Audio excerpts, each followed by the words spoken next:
I have to keep searching for a path toward reality.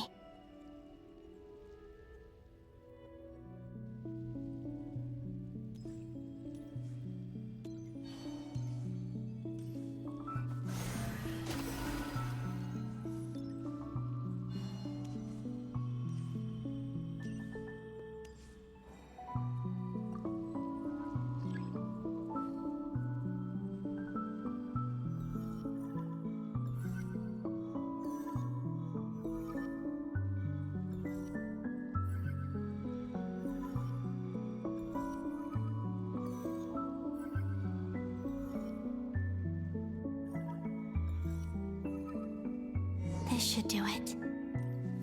The last 2 times I tried to influence reality in this space, it consumed a lot of Kuvaki. I'll try and be more careful this time. I need to leave key clues behind using less power. I hope everyone still remembers what I said on Moon Prayer Night.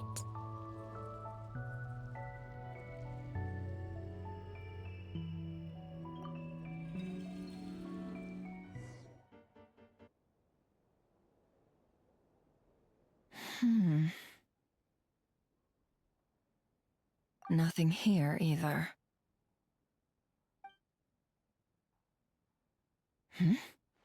Flints? Ah, Miss Nefer. What are you doing here? Unless... I just spoke with Itlua about arrangements for the search and came for a walk nearby. As for you, why would... It appears we think along similar lines, and neither of us likes to accept things at face value. As well as figuring out how to gather intel on the Traveler, I wanted to confirm some of my own suspicions. Also, we'll need to bring a lot of force to bear against Ettore, even if we're only looking to rescue the Traveler. We can't leave anything to chance. You don't think Columbina perished either, do you? I'm merely considering the possibility that she survived, just as you are. How much can we really know about a deity like her anyway? Do you remember what she said on Moon Prayer Night? About using moonlight to send messages to us? Of course. I think that's why we're both here. Where have you checked so far? I've been focusing on the outdoors. Anywhere the moonlight shines. I checked most of Nasha Town, but didn't find anything. I checked the Curatorium of Secrets, and a few rooms where I thought I might find some leads. But no luck here either. The only places I haven't looked yet are the rooms in the flagship. But process of elimination isn't the only thing that brought me here. Oh, really? What's your other reason? After all that build-up, our mystery ally never showed up even once!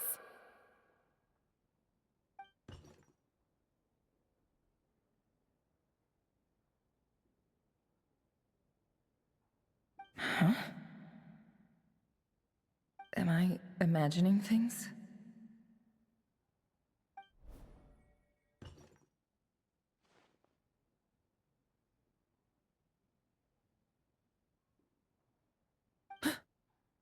Come on, let's see what's going on. Oh no. I knocked over a vase as soon as I came in. It must have been caused by a Kuvaki fluctuation when I entered the space. Although, it seems like I'm not about to be pulled away this time. It looks like as long as I'm careful with my actions, it doesn't count as influencing reality. Anyway, is this the flagship? The Traveler mentioned that's where he was staying. I only went into the lobby last time, so I've never actually been here before. How does this space work? If nothing else, I can now be sure that it is not simply memory. He mentioned where his room was. I think it's this one.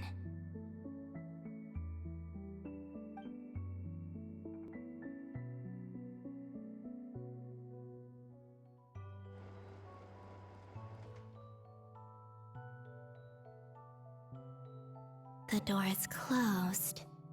But if this is anything like when I disappeared, then maybe...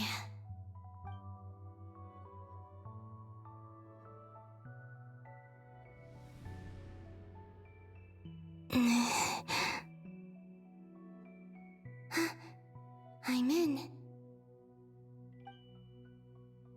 He and Paimon aren't here at the moment. I hope he's okay. I wonder what happened to him after that battle with Dottore. Best not to dwell on that for now. I need to try and leave them some clues.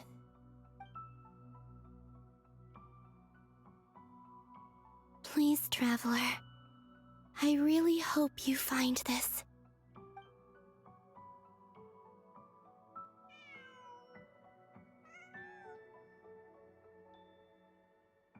Huh.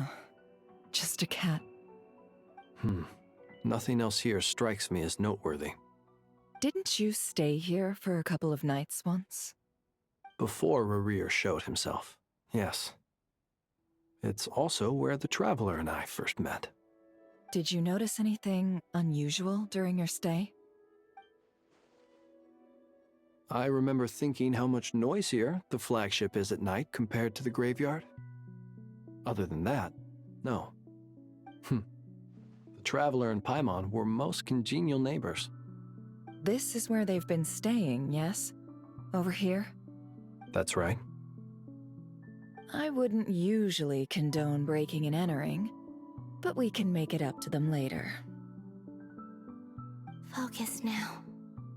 I have to write a message on the wall using Kuvaki, just like I said on Moon Prayer Night.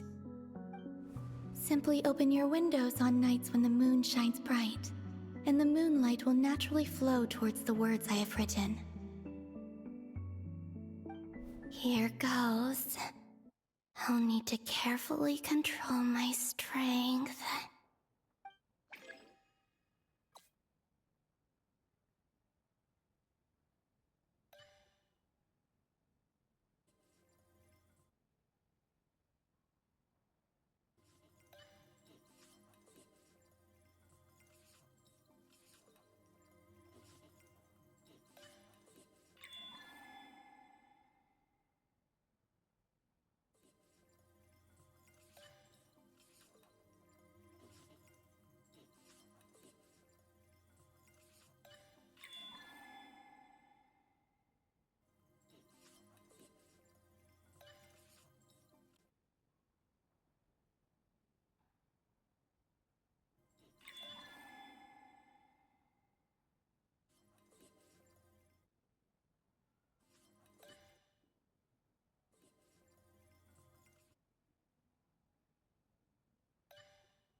There's a noise outside the door. Is he back?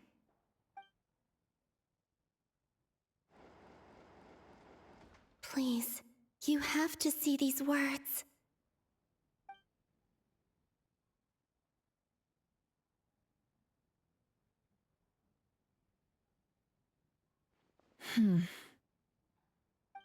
Well, do you sense anything? Unfortunately, no. And this place was our last chance. Not necessarily. We've only looked in Nasha Town so far. Miss Columbina said she would leave messages at her friends' dwellings. It's still worth checking where Miss Lauma lives and where I live. Let's try and make some time to look into those then. Wait. What are you waiting for? Oh, Paimon might have overeaten slightly. What's that look for? This is a victory feast. It's normal to eat a little more than usual. The Traveler and Paimon. It's really you. But why are they talking about a victory feast? Huh. You worried Paimon sick while you were out there fighting Rerir. So this is your chance to make it up to her, alright? Wait. So this is the night after the battle against Rerir. How did I end up here? That's quite a long time ago now. Wait. Time. That's it. Every time I've entered reality within this space, it's been at an earlier point in time. Every one of those points has been before I fell into the moon's reflection. And everything I've done to affect reality really did happen in the past. Does this mean that, within the moon's reflection, time flows backwards? Starting from the moment I fell in? Not long till Moon Prayer Night now. It's gonna be even livelier than tonight. Although, it's gonna be sad saying goodbye to the damselette. She seems like a really nice person. Paimon. No, I can't. Even if I make contact, they probably won't understand what's going on. And in any case, I'll likely get pulled away again if I do. Instead, I have to find a way to get them to notice what I've written using the moonlight. Wait, even I hadn't thought of doing that before Moon Prayer Night. They'd never conceive of that possibility. Is there truly no other way? Don't lose heart. We'll find a way somehow. Huh? Oh, you say that, but the Frost Moon is beyond the fall sky. If we wanted to go visit her, how would we make it through to the other side? We might not have all the answers now, but I'm sure we'll find a way one day. Guess someone's gotta be the optimist. The present. The future. That's right. There are still things I can do. What's your plan? Flint's, when you were staying next door, did you ever open the window? No. The rooms here are dark and damp. And there's such a buildup of dust on the windows that the moonlight can't even get in. I didn't think it was worth the trouble. The moonlight. Ah, I think I see where you're going. One moment. I'll see if the owner is available. Don't bother. Time is of the essence.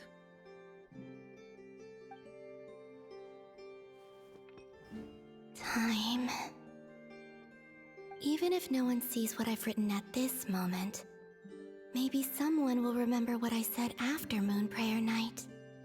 I need to write down as much information as I can. And maybe one day...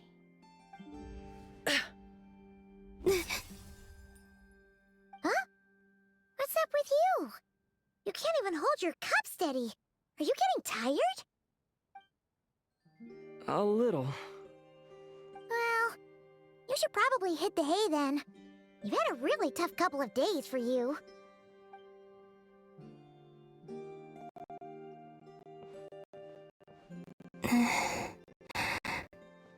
You truly have. You helped defeat Rerir, helped me reclaim my name, and you helped the others organize Moon Prayer Night. Wherever you are right now, I'm sure you're still fighting against the injustices of fate. This is all I can leave for them.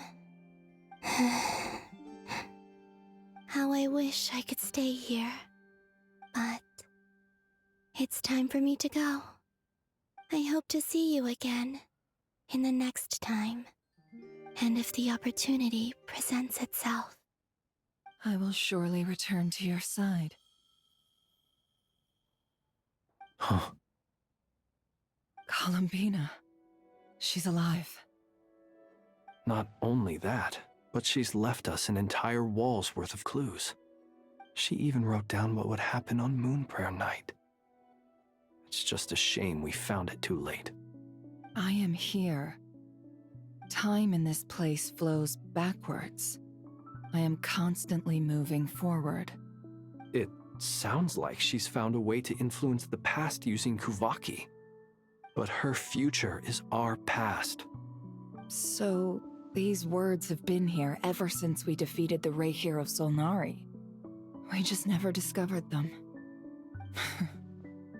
Which came first, the chicken or the egg? Do you ever mull over questions like that?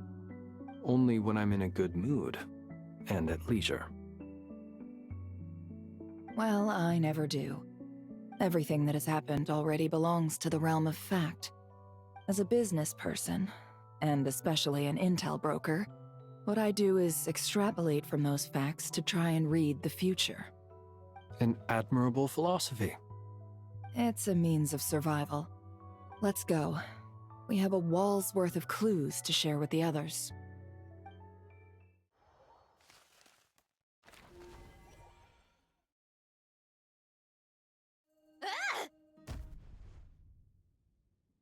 It appears that the doctor's energy signature has changed to something similar to Kuvaki, but not like the Kuvaki we're used to. Nod-Krai's Kuvaki devices will only have a limited effect on it. I can see why you've chosen to place your hopes in alchemy instead. Also, I must say these books are rather profound. My subordinates just shipped them in from Fontaine. Some of them are from the Narcissenkreuz Ordo. Some are incident reports from Petrichor, and then there's a few test reports for these junk machines. Additionally, after some further scanning, I've discovered something extremely annoying. What's that? Teyvat's skies contain multiple moons. A long time ago, when I did my first scan, I detected 3, just as the legends say. But when I checked again just now, I detected 4 moons. So there's one extra? Yeah. Originally, I thought that if I could still find 3 moons, that would at least mean Columbina's still alive. But then it occurred to me that apart from the Frost Moon, Teyvat's moons are just husks. And husks surely shouldn't show up in the scan, since they're not alive. It's weird, isn't it? If we can't even distinguish between a dead and a living moon, how are we supposed to know whether a moon goddess is still alive? Or does this mean that the moon marrows are equivalent to the moons themselves? It's certainly possible. In which case, the 4th moon you detected may be Dottore artificial creation. So he wasn't bluffing. He really built his own moon marrow. Ugh! I'm so mad right now! It's easy to get overwhelmed when you have too much on your plate. Maybe you need to relax. Perhaps try going for a walk, or simply take a few deep breaths.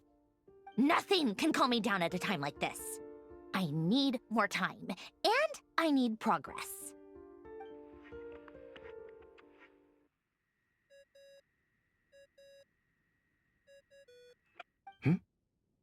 It's Mr. Flynn's. I really hate that ringing tone. Ugh. First the 4 orthants of the Narcissenkreuz, then moon marrows. Now what? Oh, sorry if we're disturbing you. Might I ask what's troubling you? What do you want? We're busy. Are you still at the Curatorium of Secrets? Yeah. Look, everyone else is still out, so there's no hurry. Plus, I'm busy, so I would appreciate if you gave me some space. Even though we have crucial intel to share? Fine, I'm listening. Do you intend to share it via the Dodo communication device? Ordinarily, I would, but this is a unique situation. I think it's best that we discuss it in person. See you at the Curatorium.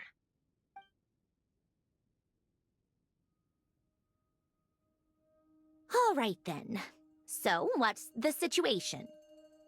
The rest of the team is still out working on their missions and evacuations, but we've decided to fill you in on the most crucial information first. Sandrone, you were right. Columbina is most likely still alive.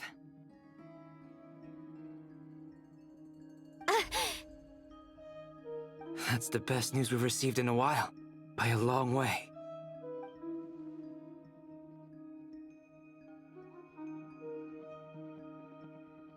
random locations. Appearing in reverse order? Are you serious? Ugh, so not dying isn't enough for the moon goddess, huh? She has to show off too. Anyway, does this mean we can deduce her condition from the moon marrows? Miss Androne, there's nothing wrong with simply admitting that you're happy to hear the good news. I'm not. And she's the least of our problems.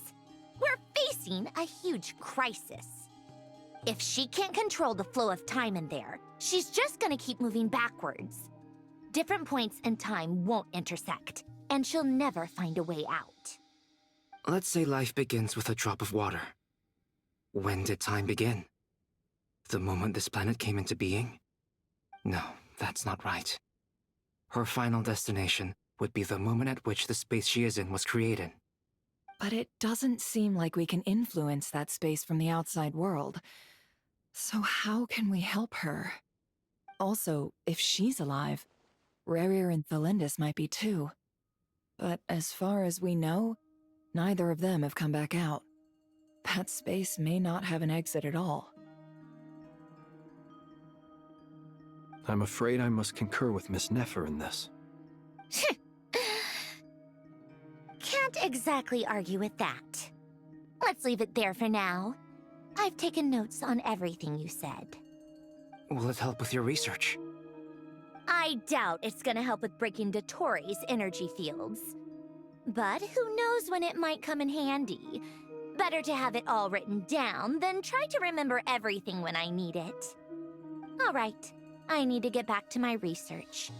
Mr. Albedo has made a lot of suggestions that will require my undivided attention. Sure, I'll stay here. I have things to work on.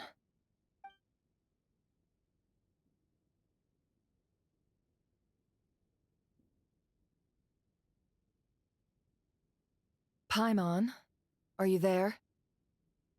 Oh, right. She went with Varka to Natlan, didn't she? Good thing we've moved her and the Traveler's luggage in here. Speaking of the Traveler, where could they be? There's a note. From Paimon. Paimon here. Not in at the moment, but if anyone needs to borrow her stuff or the Travelers, go ahead and help yourself. Paimon won't be mad. Also, Traveler, if you get back before Paimon, make sure to get some rest. Paimon misses you a lot, but put your health first, alright? How sweet. Well, since you offered, Paimon, don't mind if I do. This is the Traveler and Paimon's luggage. All the items they use day to day are here. It's well organized. I wonder which of them is responsible for that. What do we have here?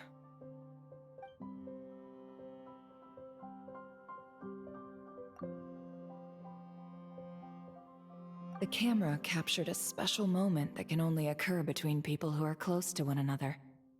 You can really sense how the photographer feels about their subject. I wonder why this picture was placed outside.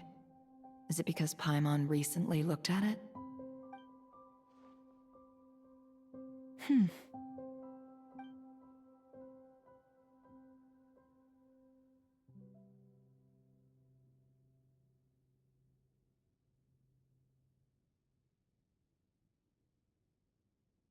This must belong to the Traveler. Perfect. I'll use this. Hang in there. We'll find you.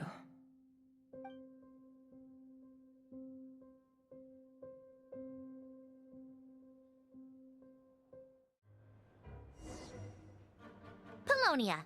Search keyword world formula and bring me all relevant books.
Let's see.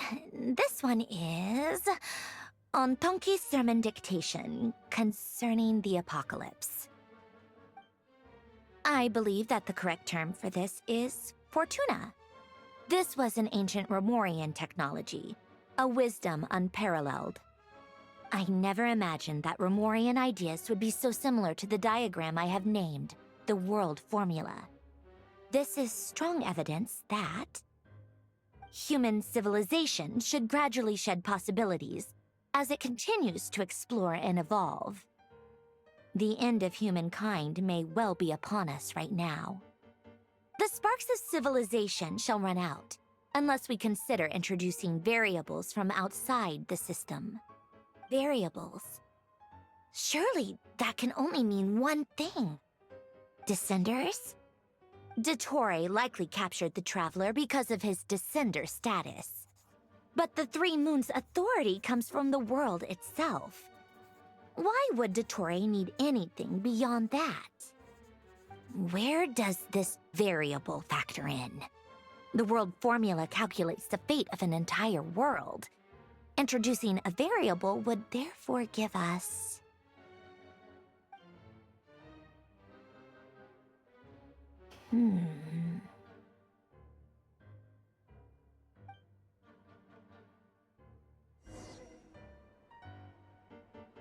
Polonia, search keyword pathway and bring me all relevant books.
Otonki Sermon Dictation. Explications on the Chemical Marriage. These titles are pretty esoteric. Observe and compute the pathway displayed in the guidance diagram. Deconstructing and reversing its effects could generate potential ideas. So, it's one of Renee's draft lectures. Deconstructing the pathway. I suppose that could lead to a breakthrough.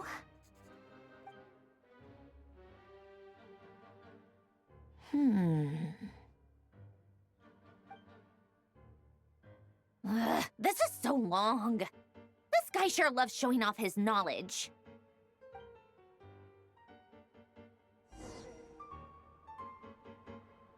Polonia, search keyword tree model and bring me all relevant books.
Most of the experimental devices proposed by the Lilia Crucis Ordo are built based on the simple and basic logical structure of a tree model. Lilia Crucis. Guess they were trying to cover up the name of the Nod-Krai Ordo? When Duke St. Germanus departed, he said, "It seems that there's no going back." Alas, he is only a genius when it comes to machines.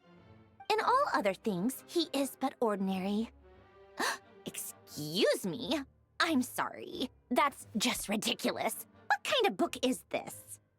Great Detective Herlock, the Alchemist and the Clockwork Saint? Isn't this a novel?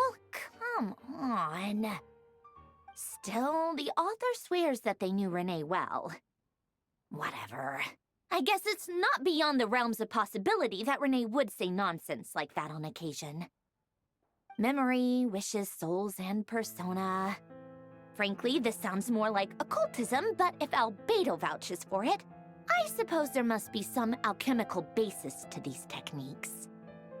The way Alain Guillotin saw it, the world was comprised of machines. The universe needed machines, and thus his technologies were created. That's why I was born. Renee, his full name was Renee de Petrichor, if I recall correctly. Sounds like he and the town must be intricately connected. That place was also the source of most of our information regarding Remurian civilization. Seems like some of his projects were based on their technology. The cutting of souls and storing them in vessels. These seemingly unrelated techniques underpinned Renee's research, assuming that the 4 orthants correspond to alchemical categories. The chemical marriage model? Alain would have scoffed at that.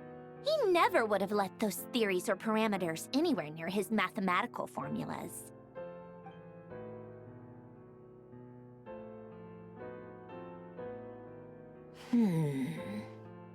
What was Alain's view on Renee? I know he mentioned the name, albeit very rarely.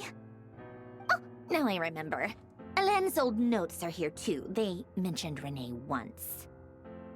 Renee seemed most out of sorts when he spoke to me. A lack of sweet foods has dulled his mind, I should think. Either way, his words are not to be believed. Yep, that sounds like Alain. My subordinates actually did a half-decent job digging out all these materials. Makes a change. Good for them. Some of Alain's old files are completely consistent with these records. He must have gotten them from the Tower of Gestalt. I never knew he got his hands on Renee's records that early.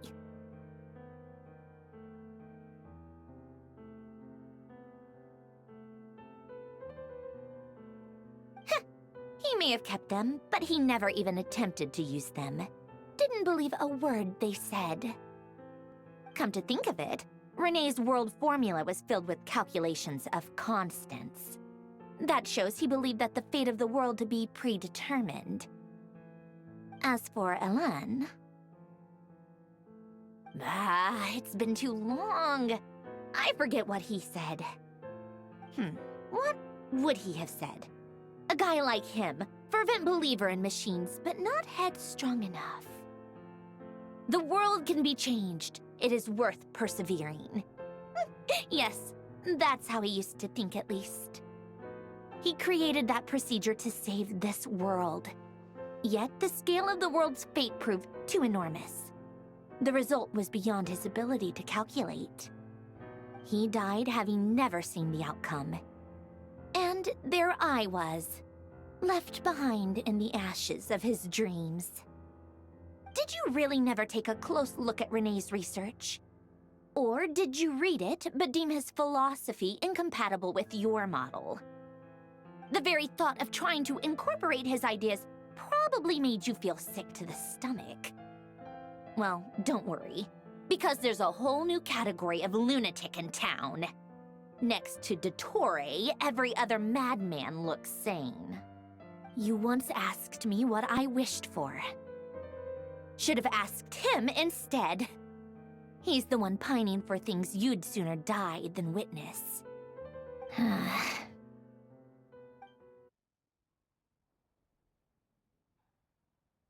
Even the tiniest variable can make big waves in the present. Now then, allow me to put these incompatible fragments together in your stead. First, establish and verify the existence of the Great Circle. Absolute nihil on one end, absolute reality on the other. Now, search between these two extremes. Then, the construction criteria. Variables. The sparks of civilization shall run out unless we consider introducing variables from outside the system. Input variables. Traverse the world, space-time, and civilization. Then extract the essential nodes from the records to determine which variables they point to. The primordial power that differentiated itself from the void. The power of light. Yes, light. Records. Hyperborea. This is horrendously complicated. After all that, I'm still missing a few variables. I need to think this through again. How do you think it looks, Polonia? Like the frenzied scrawlings of a madwoman? Fine, keep it to yourself. It's not like you can talk anyway. I'll assume you gave it a passing grade. I jest. But true madness does often start with trying to save the world. What would Arlecchino and Columbina think if they saw this incomprehensible hen scratch? They'd probably have me institutionalized. So would Rosaline. She's been dead for a while now. When I close my eyes and think back, I can still see her face. And that enormous dress she used to wear. Such a bizarre choice. What possessed her? Oh, and the clack-clack of those heels used to drive me insane. No one's asking me, obviously, but I hope you all know that I never wanted to save the world. I'm not crazy. I don't have delusional ambitions, and that's a clinical fact. The world needs a solution, but I don't need the world's validation. It's the world begging me for answers, not the other way around.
Oh, cookies to go with the tea.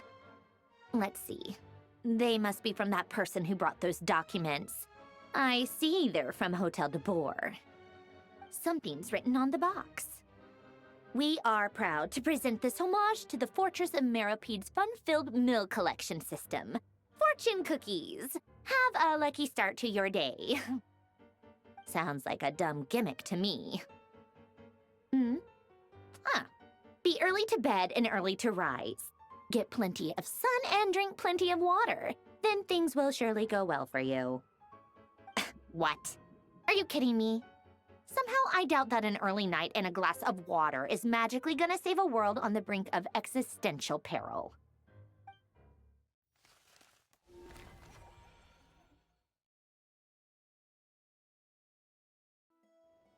Lady Arlecchino, word has reached us that Lady Marionette's troops are all in position. They are ready to act as soon as the order is given. Excellent.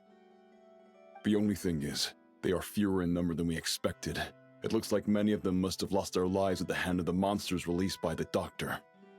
Can't be helped. Allow them to join our ranks, and keep in contact. As you wish.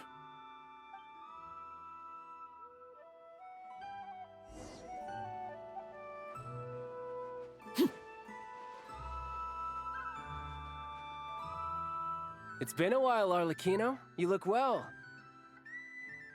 Did Dottore really have to build his lab right on the sole path between Snezhnaya and Nod-Krai? Had to go on a huge detour to stay out of its line of sight. Sounds like an arduous journey. I assume you've brought word from Her Majesty? Of course, all part of the job. Firstly, the Tsaritsa has authorized Fatui Internal Affairs to review Dottore's case. They will reach a formal verdict on whether he has turned traitor and whether he poses a threat to Snezhnaya. While they're working on that, I've been ordered to come and receive the refugees from Nod-Krai. They are nearby. My team will escort you to them shortly. Great. Aside from that, Her Majesty has a message for you and Sandrone personally. Huh? Where is Sandrone? She stayed behind to work since I was making the trip anyway. It seemed sensible to have one person on standby at base while the other came out to meet you. All right, guess that's just how she rolls. In that case, tell her that the Tsaritsa's decree this time is pretty awesome sounding. I think she'll like this one. Still, I wonder what... Wait, what's that? Did one of our troops turn into a monster? Take him out.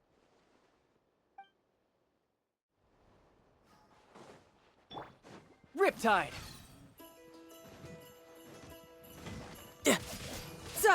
Bring it on!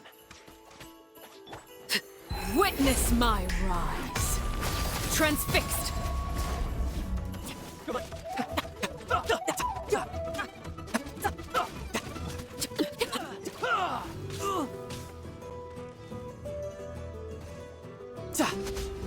You've gotten stronger, Arlecchino. Nice. Stop that right now. I appreciate the praise, but I am not fighting you today. I knew it.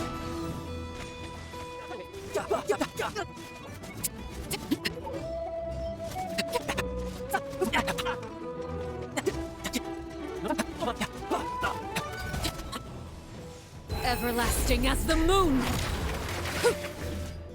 Transfixed!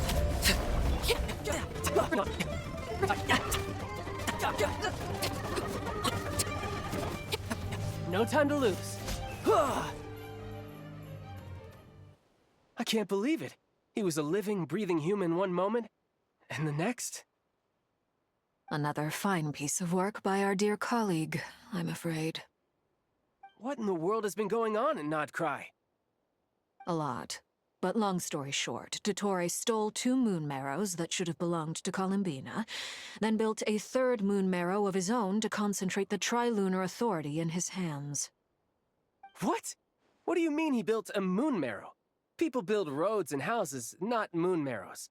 What's his next DIY project? He's gonna build a god? You could stand to be less surprised. We are harbingers. The work we are engaged in makes the creation of gods seem mundane by comparison.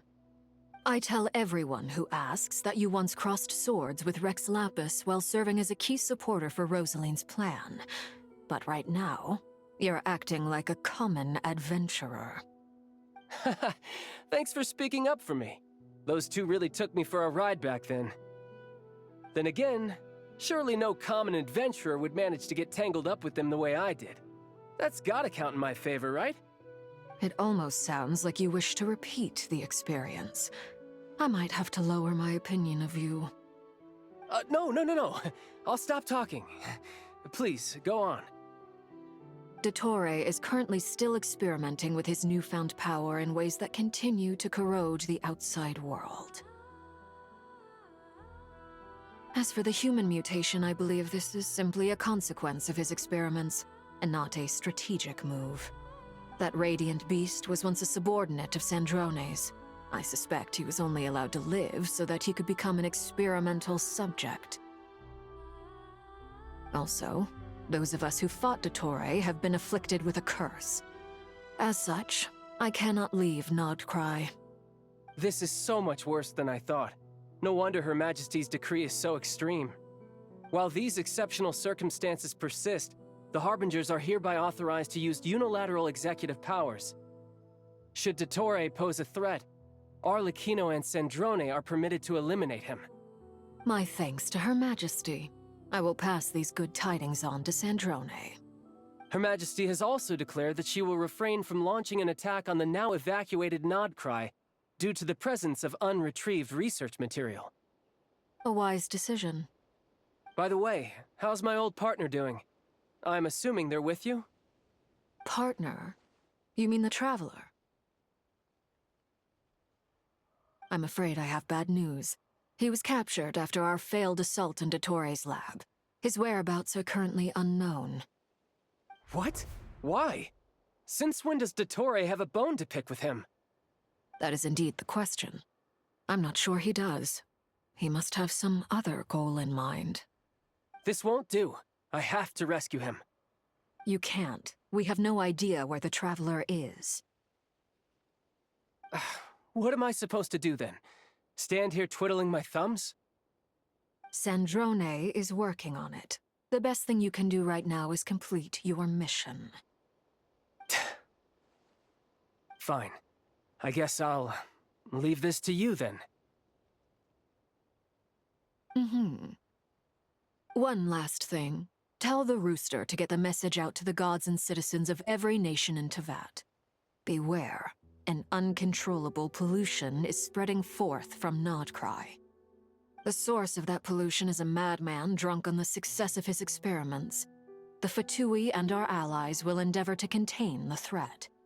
However, if Nod-Krai falls, things are likely to escalate. Considering Dottore is one of our own, all Fatui stationed in Nod-Krai consider it our duty to stay and fight him to the bitter end. Whatever the cost. Hey, don't be too pessimistic. If it comes to it, I'm sure Her Majesty won't stand by and do nothing. I hope you're right.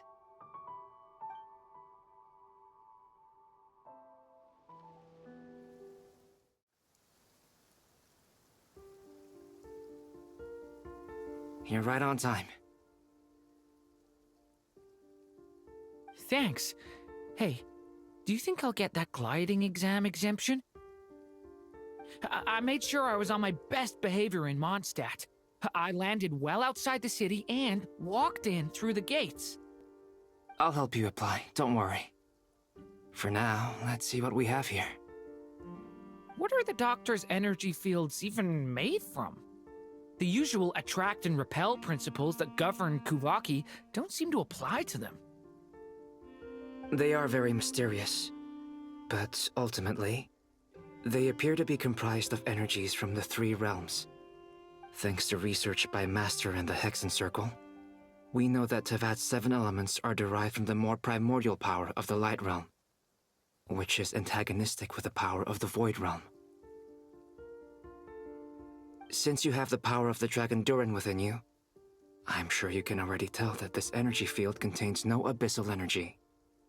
That's true. It's not abyssal energy, it's something pure, wild, and untamed. I've been thinking about something. Do you still remember the device that Dory supplied from the Academia when you and Miss Columbina fought Rarier? That was one of the most marvelous feats of ingenuity I've ever seen. The design, the craftsmanship, the material selection. I couldn't fault any of it. Not to mention the operating principles. Surely the most ingenious feature of all. Dory didn't go into detail on how it functions, but I have a working theory.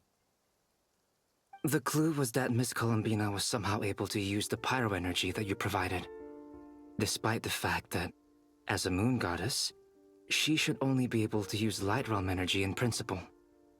Now, all elemental energy is, of course, derived from Light Realm energy to begin with. Hence, I suspect that the device works by restoring elemental energy to its original state. This presumes a theoretical model of the 7 elements akin to that of light refracted through a prism. Perhaps It is no mere analogy. Maybe there is indeed a prism in this model. I almost wonder if the idea for the device was conceived based on direct observations of said prism. It would explain how such an ironclad design concept was achieved. It is at once a masterwork of engineering and a groundbreaking application of the Academia's latest elemental theories. I suspect only Lesser Lord Kusanali herself could have devised such an ambitious technology. But back to the energy field before us. If this is pure light realm energy, its relation to elemental energy is one of integration versus division. Or you could say that the former contains the latter. Could this mean that elemental energy can dilute the power of the light realm? Should we give it a try? We should.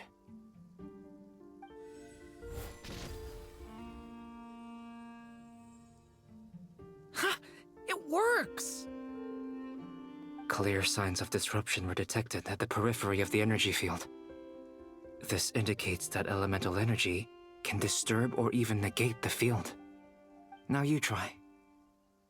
All right, here goes. It's working! Switch to abyssal energy and attack again. Ah! No surprises there. Abyssal power drains the energy field to a significantly greater extent. I now feel confident in asserting that the energy field is indeed pure light realm energy, and that elemental energy can dilute it. But the energy field is huge. How much elemental energy will it take to neutralize it? We don't have to neutralize it completely. We can try other approaches. That's all for theory. Would you like to continue watching? So you knew I was here. Huh? When did you get here? A while ago. But Albedo sounded like he was working on his thesis defense back there. Back in Sumeru. You can end a person's whole career by interrupting them mid-speech. Very thoughtful of you. I'm truly touched. Could I ask you to lend me a hand? With what? A little test. Try using Anima to unleash a concentrated assault with circular blades, with the goal of breaking through at a singular point. Nice! This time it tore through the field. Tremendous. This is a major breakthrough. Should we go through? We probably shouldn't risk having mutually antagonistic energies in such close proximity. Durin, you stay here and watch the entrance. Hat Guy and I will go in to investigate. Sounds sensible to me. Keep your eyes peeled, Durin. Don't worry, I got this. You two be careful in there. Just give me the signal if you need help, and I'll dive right in. What do you mean, signal? It's based on a new alchemical concoction I developed last month. When 2 bottles of it are smashed on the ground together, they emit a blinding burst of light. If it comes to that, remember to shield your eyes with your hat. Glad I asked. Thanks for the heads up. Beyond a certain distance, we can't see the opening where we came in. Maybe that's to prevent people from escaping. Sounds like Dottore style to me.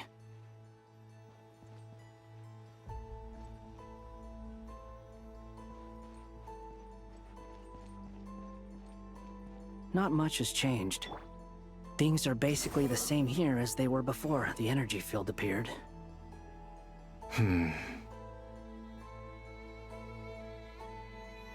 They have no heartbeat and they're not breathing. We can only assume they're dead. But there are no visible wounds. Also, there's an animal squatting next to each body. It's watching us. That's not an animal's gaze. What are you trying to tell us? Doesn't seem eager to talk. I guess maybe it's just an animal after all. Let's keep looking around.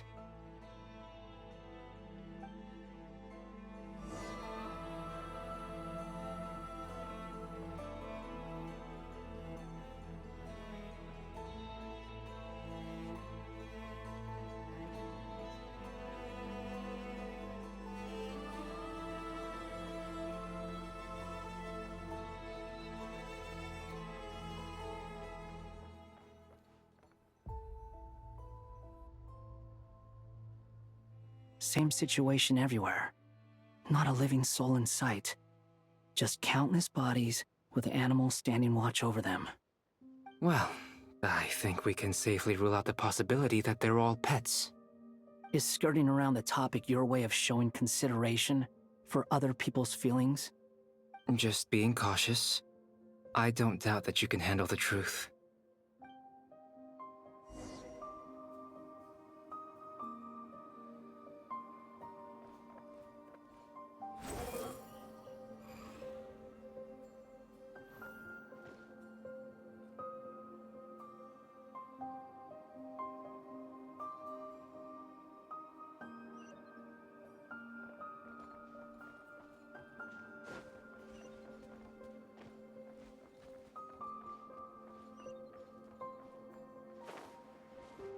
Careful. Please, help us. Please. Over there, I hear a voice.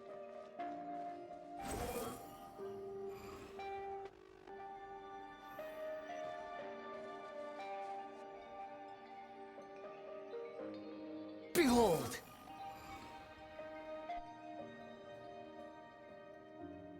Please, help us.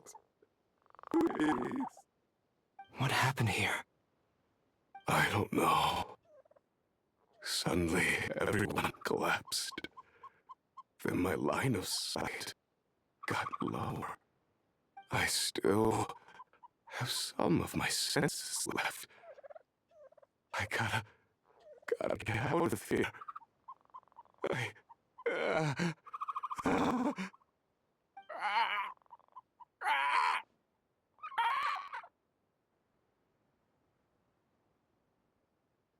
It looks like there's a huge experiment going on inside this energy field. Maybe each energy field is its own giant experiment. Vile. He's swapping human minds with those of animals. Even without the other circumstances, this would be an extremely radical experiment. Those people may have lost their sense of selves, but they are not fully animals either. If they were, they would have left.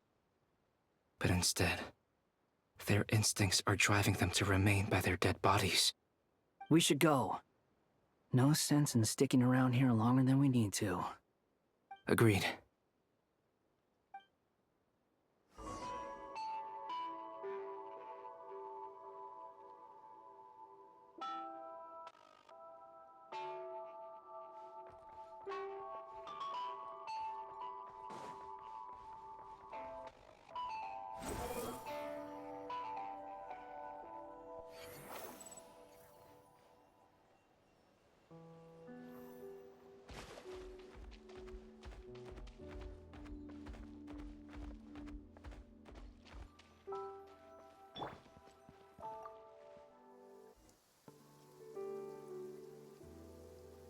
You're back! Everything okay? We saw some things that take a strong stomach. Otherwise, we're fine. We should share our findings with the others.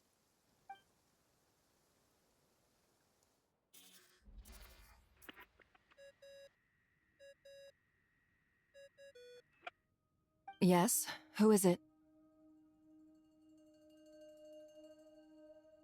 Miss Nefer, it's me, Albedo. We found a way to break through the energy fields. With enough control, it's possible to tear them open using elemental energy. Also, we managed to take a look inside. Dottore is carrying out his cruel experiments on an immense scale. Any residents who have failed to evacuate in time will likely meet a grisly end. Sounds like he's living down to our expectations. Might I ask how things are proceeding on your end? I'm just about to get started. I'll be in touch once I have a result. Understood. Stay safe. I will.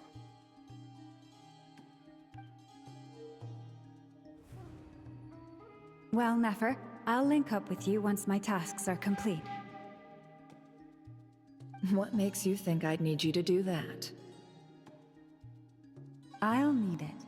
And considering the way you approach certain matters, I think you'll be better off with me present.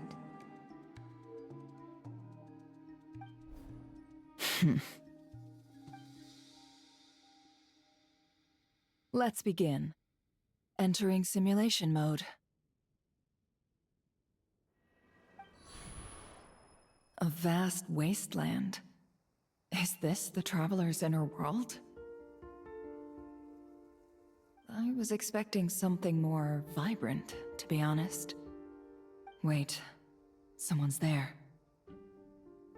What are you looking at?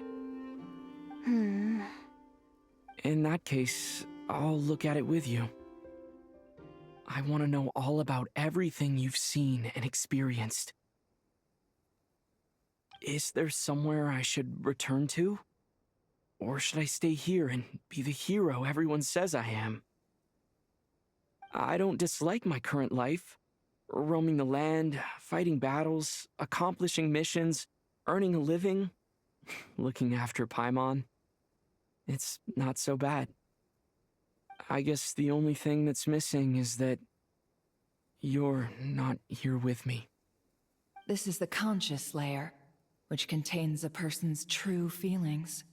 It is filled with both longing and kindness. I suppose anyone who lives long enough ends up wishing for someone who can't be there. Maybe it's the only way we can feel truly alive. Time to delve a little deeper.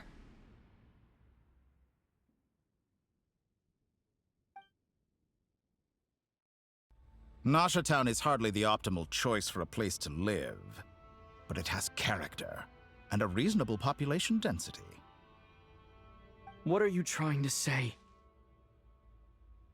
Oh, don't be nervous.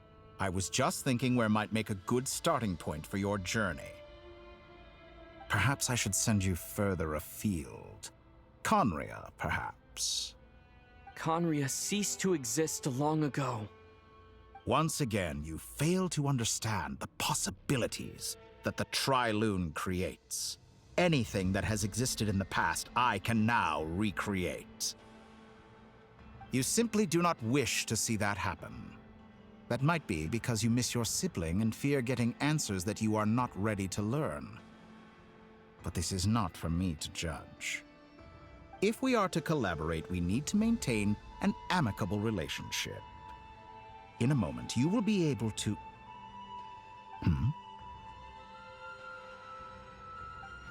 Oh no. What are you...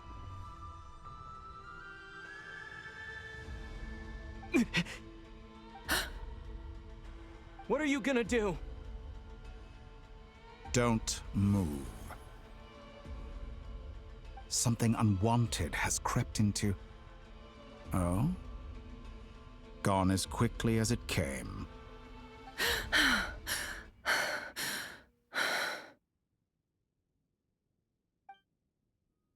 Did you save me? If I hadn't cut the connection, Dotori might have caught you from the other side and destroyed you. This was a good idea, but once is plenty. You were exceptionally brave. Excellent work. Thanks, but now's not the time for that.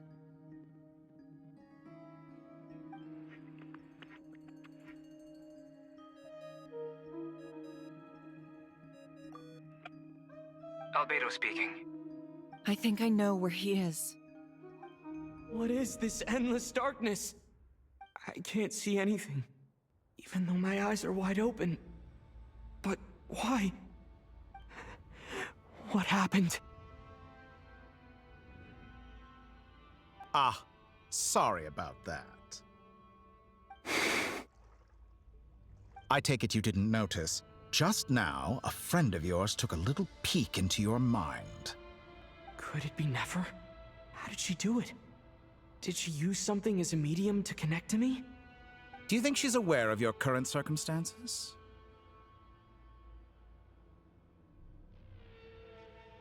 Oh dear. Have I stunned you into silence? I only wanted to slow down your time a little so I could stop your intruder in her tracks. It would have been nice to capture the spy. I must say, I'm finding the ability to adjust the flow of time rather intriguing. The moment you closed your eyes, time seemed to grow impossibly viscous, didn't it? A whole month passed before you opened your eyes again, but only for you. No one else was affected. I dare say this is something only a god can achieve. Point taken. You've proven once again that you have god-tier powers. Oh, you misunderstand. This wasn't about proving a point. I was testing things out. I find I learn best by doing, and I have to admit, time is not the easiest dimension to control. I only wanted to make you sleep for a short while, but it ended up lasting a whole month. Clearly some finesse is required to wield the authority over time as I wish. I hope you're not angry with me. It was only a month's discrepancy, nothing too serious. Had I been off by a year, a decade, or even a century, that would have been quite a different story. You could have frozen me for millions of years. So much for collaboration. You aren't showing much sincerity. Millions of years? To what end? I wonder if you don't understand humans all that well. They are very pragmatic creatures who understand only that which they can perceive with their senses. If I had you sit here for a week, I imagine people might sympathize. But if I left you here for 100, 1,000, or 10,000 years, the sheer size of that number would cause it to lose all meaning to them. They would not have the capacity to comprehend your suffering, and thus they could not empathize. Unfortunately, while gods do exist in Teyvat, it is ordinary humans that account for most of the population. Their lifespans are so limited, their bodies so fragile. Did you ever really hope that they could begin to understand someone like you? Your long life and unique origins make you fundamentally different from them. How long will it be before they start to treat you like the alien you are? Before you are ostracized, outcast? Alien? Even I feel bad for you sometimes. This world has made you into a slave. So many times you have served its will, and not once have the powers that be ever thought to grant you the one simple thing you wish for. You have been treated most unfairly. I can change that. I will grant you special privileges and give you back the status you rightly deserve as a descender.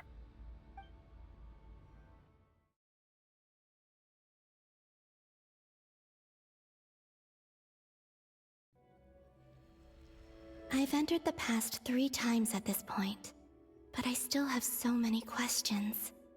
For instance, beyond each point being further back in time than the last, what determines the specific locations at which I can make entry?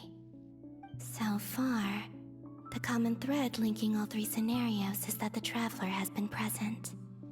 But it's more than that. I know I sensed something familiar around him. What was it? I'll keep this question in mind as I carry on.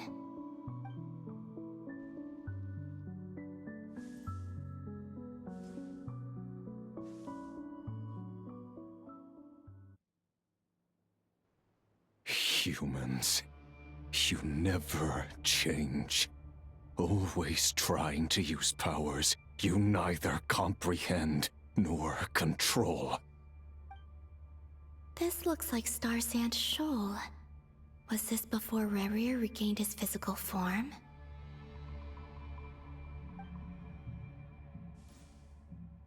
You've messed with the cannon again, huh? Sorry, but this round's not gonna go your way. The cannon. That's right. I was at Silvermoon Hall and I sensed an abnormal Kuvaki fluctuation coming from Nasha Town. And right after that, came an ominous power emanating from Star Sand Shoal. My body was once torn into countless pieces and hurled into the swirling chaos of time itself. But even so, my life and will were not extinguished. I wonder if I could try to prevent his resurrection. But how would I do it? What can I do, here and now? Traveler! Behind you! Look at that light!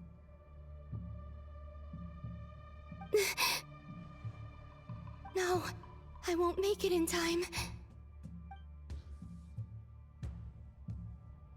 He's using the Kuvaki shield, like I taught him. Is he going to use it to block the cannon's beam? He's strong. I'm sure he can manage. But the force released when the beam impacts the shield might lead to collateral damage. Easy Island. The Frost Moon Scions will be exposed to lethal levels of Kuvaki. A question, if I may. Kind Miss Columbina. When the cannon's Kuvaki beam was deflected earlier, I saw several bolts of energy streak toward Hisi Island, only to be blocked. Did you also have a hand in that? Maybe that really was me after all. Well, future me. But I don't know if I have enough power left. Sigi sato pasa sax, sniti ipotuvtos.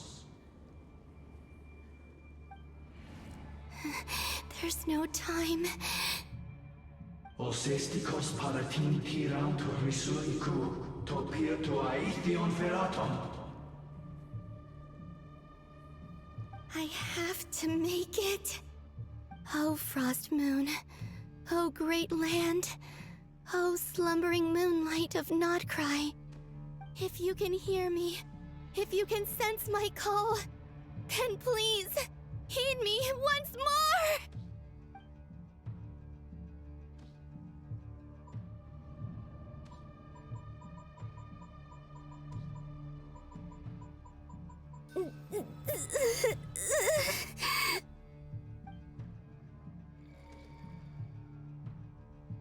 Did it work?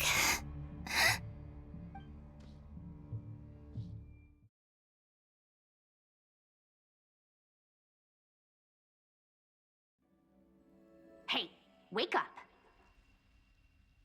Hey, did you hear me?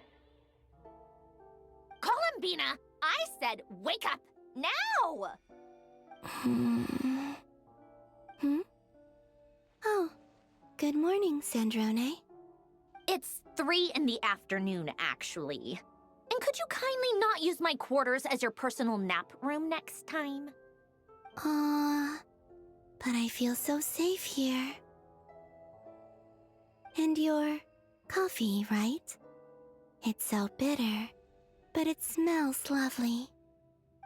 It's like you were raised by wolves in a forest or something. What did you drink growing up? Grass tea? The Frost Moon Scions certainly led a more frugal existence than the Fatui. Then I'll bet you've never eaten one of these before. It smells delicious.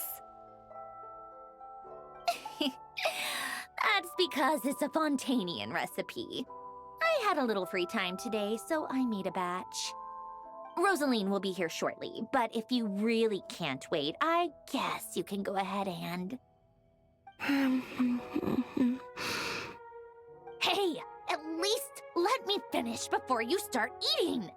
Did the Frost Moon Scions not teach you basic table manners? Or did the rules not apply to you because you're the high and mighty moon goddess? These are so tasty. Of course they are. I made them. I was worried they might contain traces of machine oil. What?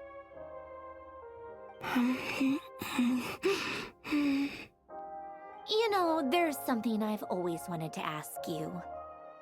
Why did you leave your old home and join the Fatui? I mean, I'm sure their food was awful. But there's gotta be more to it than that. Well, life there didn't go quite how I imagined. What were you expecting? You're a god. Your followers are gonna make some demands of you, right? Surely you can just answer a few prayers here and there in return for the free food and drink. How bad can it be? Well, would you help other people just for free food and drink? Hmm? The doctor told me that you were created by a great mechanic, Lord something Fisher. The Lord Artificer. Ugh, some people can't keep their mouths shut.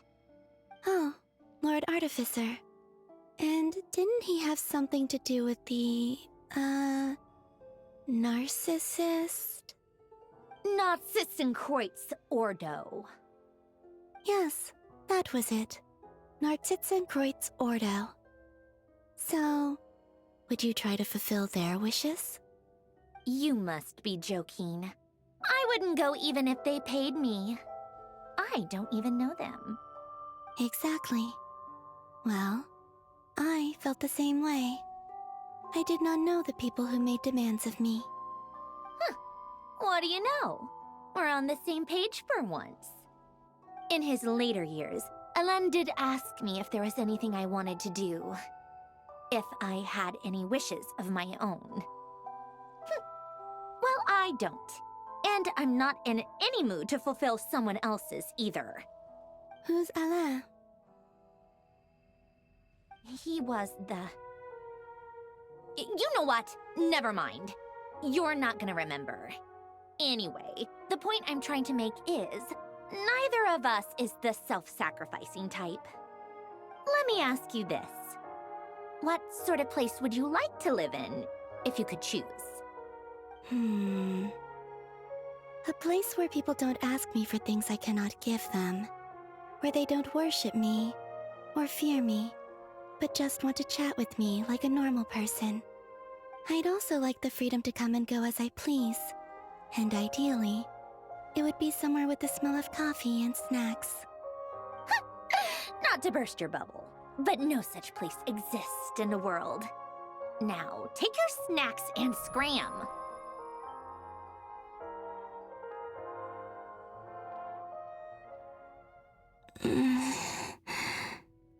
Did I pass out? Of course. I'm back here again. I dreamed of events from my past. Sandrone. Traveler. I miss you all so much. Back there. I guess I managed to harness all the Kuvaki energy on Hisi Island. But how did I do it? Time is flowing backwards here, and I can use that familiar power to enter the world of the past. That mystery ally everyone talked about. It was me all along. I can sense that there isn't much more power remaining up ahead. What lies at the end of all of this? Will time keep flowing into the past? And will I ever find my way back?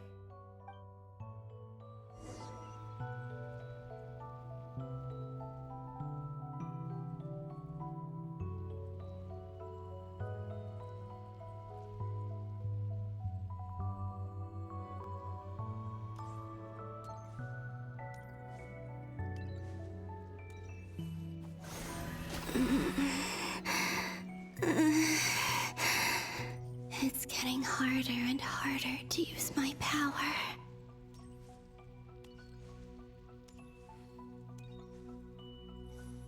I'm no match for the Abyss in this state. I need to avoid the contaminated fragments.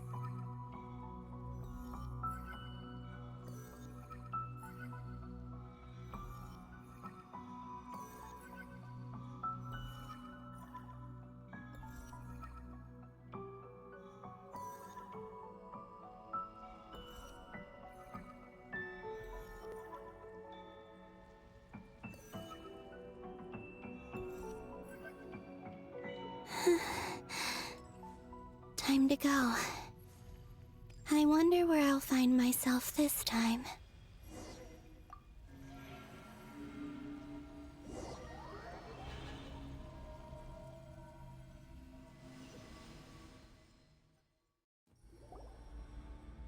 The Final Night Cemetery. This is where Flint's is based. Or not! How are we supposed to read through this many files? Difficult, yes, but it is also our most efficient option. Seems like they're searching for information. Oh, I remember. Flintz and Varga talked about some files on the Wild Hunt. Was this my doing too? To expose the true intentions of this Rereer, we need to dive into Nod-Krai's history.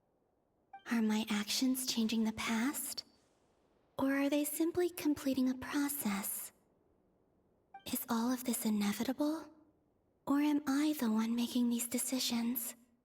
If I choose not to help them now, will it change how things turn out? Hope we don't land on our heads then. They're my friends. I can't not help them.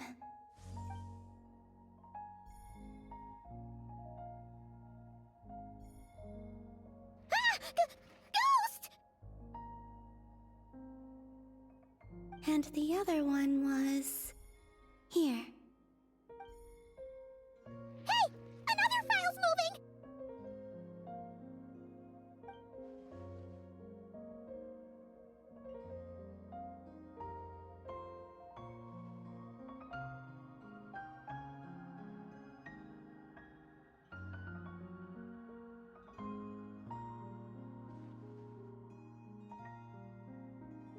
That should do it.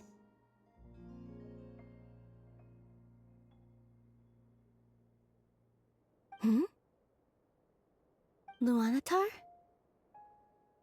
You can sense my presence? Wait!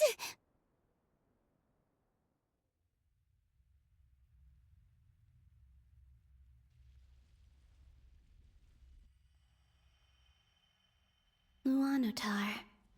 So she's that familiar presence I've been sensing all along. She's always been by the Traveler's side. That explains why the Traveler has been there each time I've entered the past.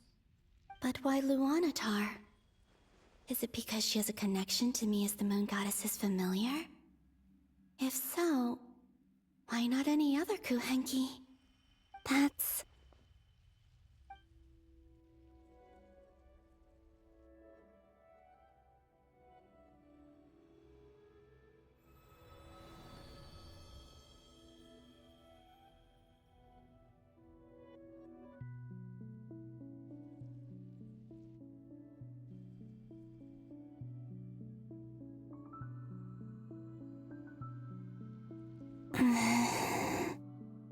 I cannot sense any power up ahead. Just a void, stretching out into infinity. This is likely my final chance to enter the past. It's now or never. I have to find a way back.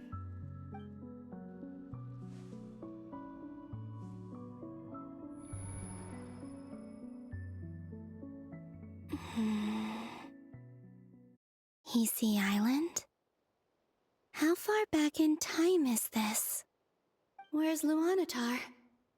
I can't sense her presence this time.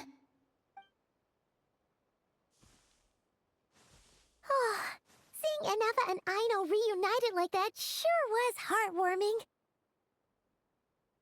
heartwarming. Traveler, Paimon! No, stay calm. I don't have much power left to change things. I don't even have that much time left here. Think, Columbina. How do I find a way back? A way back... to where? Do I go back to Moon Prayer Night? Or to the future that followed? And if I return in my current state, what will become of me then? Dotori's actions that day proved that he'd been planning that for a long time. He had already seized the power of 2 Moon Marrows before capturing me. Even if I managed to get back, how can I fight against him when he wields the Tri-Lune authority? I can't. If I go back like this, I'll be playing right into his hands. I have to find some way of rivaling the power he has usurped. Wait. Time flowing backwards. The Tri-Lune Authority. Does that mean... I think I know what the final destination of this lunar reflection might be. I know what I must do. Speaking of homes, we must already be close to where the Frost Moon Scions live. The vibe here feels different, just like the scenery. But how do I communicate my plan to my friends? Should I write it down here? No, someone else will see it. I need something with a close connection to me. Something I can use as a medium to tell them what's happened to me in here.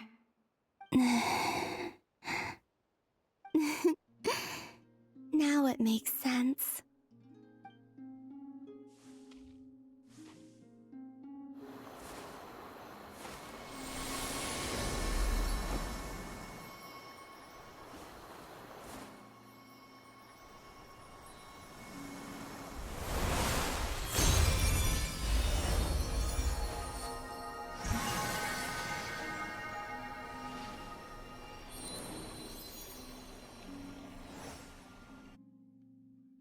Hey, what was that? Felt like some sort of breeze blew by, and then the petals suddenly turned into... Huh? It was I who brought Luanatar into being. I gave up a piece of my own soul to create her. That's why I could sense a familiar power from the moment I entered the space.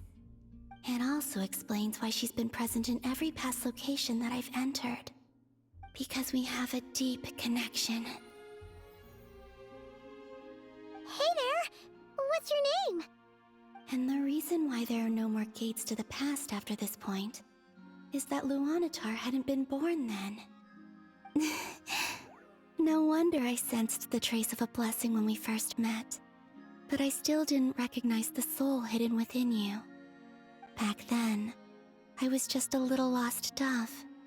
I had yet to become Columbina Hyposelenia. Go on now.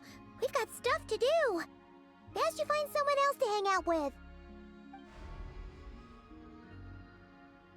Hey, you scared it off.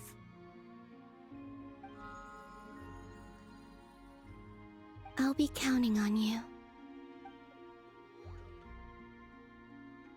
Remember to stay by the traveler's side, guide him, and help him in my stead. Oh, and bring him to the garden where the moon prayer blossoms grow. There's a little lost dove there who will need his help.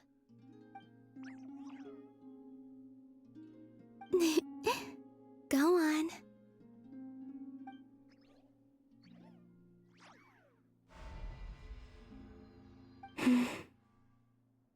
You too. Go and live your story. As for mine must go in a different direction.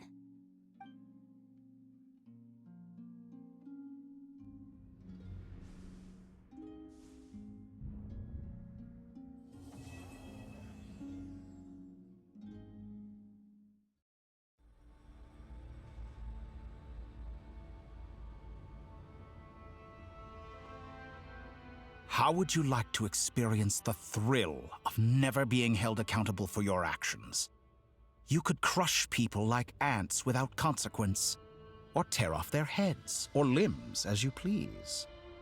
Believe me, such a life is but one small step away. What point is he trying to make? Freedom? But the freedom to kill? To do evil and get away with it? Why would you offer me that? The creation of a world is the ultimate scientific experiment.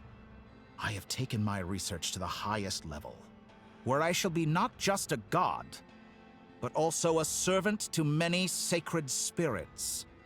I shall heed the truth and perform holy deeds. A god's laboratory is the perfect playground, but it needs the right occupant to explore its full potential. Mortals are found everywhere one looks. Not so with Descenders. I'd prefer my first guest to be a distinguished individual such as yourself. And I know you could make the most of the opportunities it offers. So the condition for entering the new world is to take innocent lives. The same dilemma that Rerir once faced. Could I really bring myself to kill others for my own benefit? Rerir did. And look where it got him. Have you made up your mind? I can't do it. Your playground is no place for me. You're putting your hopes in the wrong person. But we both know I'm not quite the hero you say I am either. I have my own reasons for the journey I'm on. And they aren't all selfless. You've grown a lot since we last met. But there are still things you are unwilling to compromise on. This will only hinder you. Why don't I lower my requirements a little as a gesture of goodwill? I'll give you a little time to learn to be a less noble soul. That'll make things much easier for you. I really doubt I could live that sort of life. And yet you already sound less defiant than a moment ago.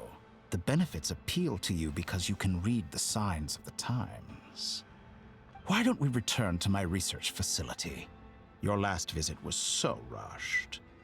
There is much that I have yet to show you.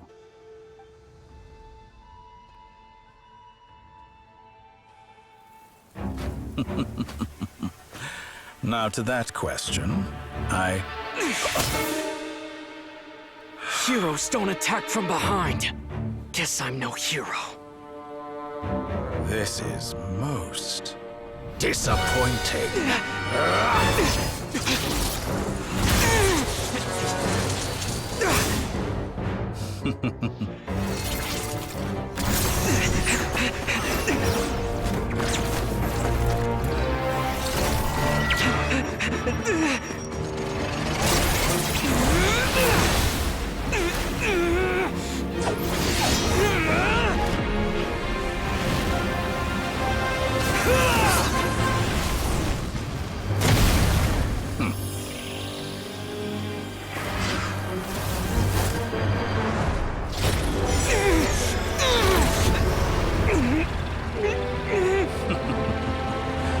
Now then.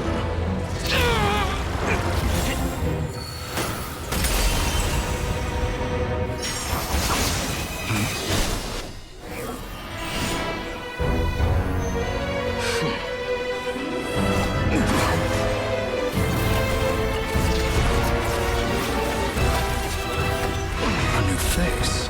Interesting.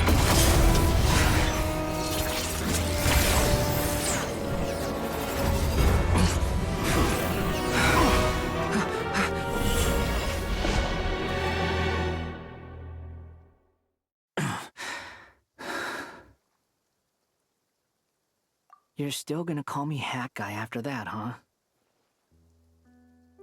I didn't see anyone else in there who needed saving.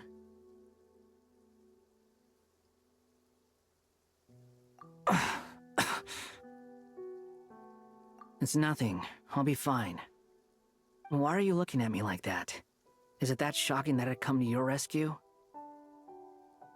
I owed you a favor back in Sumeru. Now we're even. Distracting Dotori was tough, I won't lie. He's not gonna fall for the same trick twice. That was my one shot.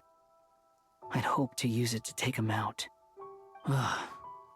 I never wanted to obliterate someone more than I do right now.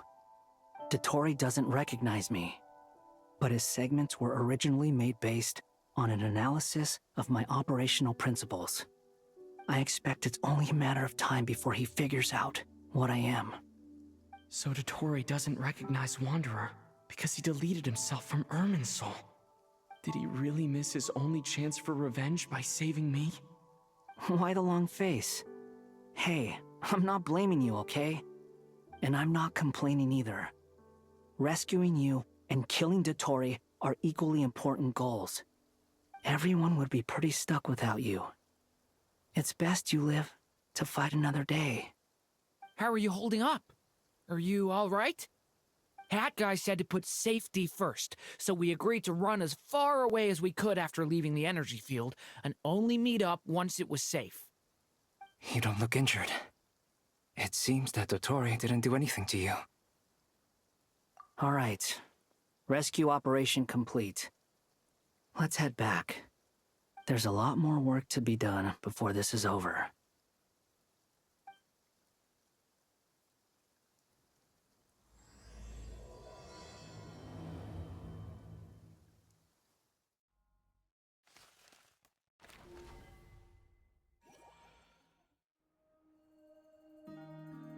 Understood.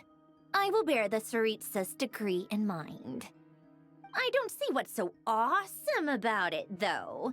Does he really think everyone else is as immature as him? I'm not stooping to Tartaglia's level. I thought you might say that. How's your progress? Quite promising, actually. That alchemist Albedo gave me a few ideas. Remember how I asked you to look up some files for me? That stuff on the Nod-Krai Institute. René de Petrichor and Jakob Ingold. Alain Guillotin despised René's theories and methods, but he never managed to come up with better alternatives either. So I adopted some of René's ideas. I thought Alain was like a father to you. He and René were mortal enemies, were they not? And what would you say if Lenny and his friends one day learned something useful from someone you utterly detested? I would applaud them for it. That would mean that they have surpassed me. For all we know, Alain Guillotin might have thought the same thing. Not that it matters, though. He's dead, and I'm alive. So it's my call to make. Once you die, it doesn't matter how great you were in life. Only the living get to decide what happens next. Hey, come on out. They're back. Huh?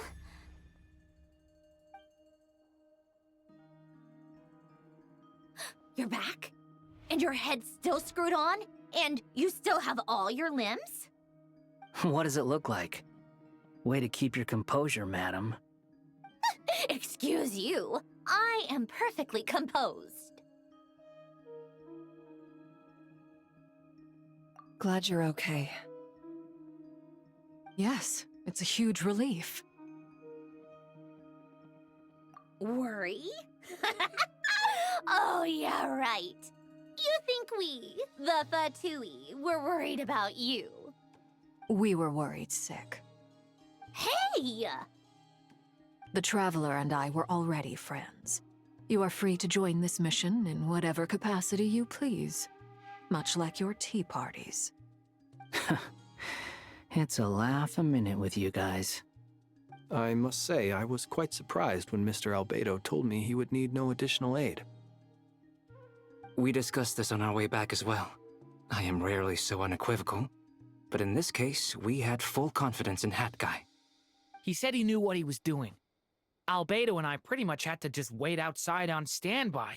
Meanwhile, Hat Guy broke into the energy field and rescued the Traveler solo. You didn't have to mention that.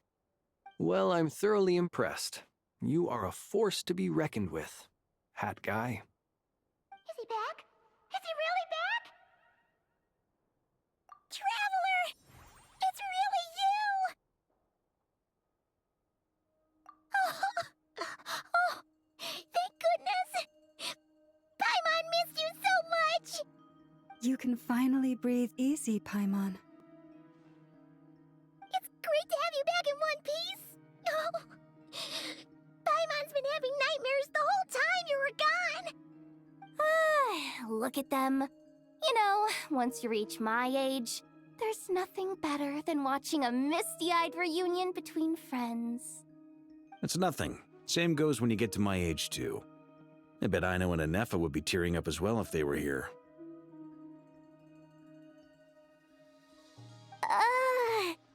Varka, I'm not sure Anefa can cry. Oh, yeah, good point. Hey, your eyes are looking a little red and puffy. Come here, let's hug it out. What? Ew, no! No, thank you. You're not my dad, okay? Knock it off! Everyone, I'm sorry for all the trouble I caused you. But the silver lining is, I didn't come away from this ordeal empty-handed. While I was being held captive, I learned a lot about Dotori's current capabilities, and what he plans to do with them. Allow me to explain.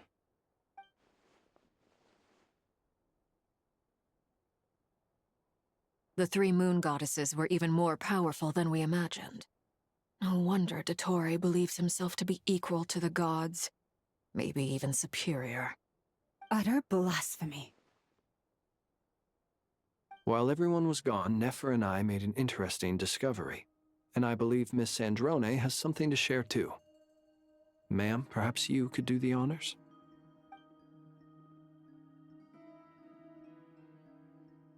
Called it. Getting rid of a pesky troublemaker like her is like trying to clean up after a crumbly cake. It always comes back to haunt you.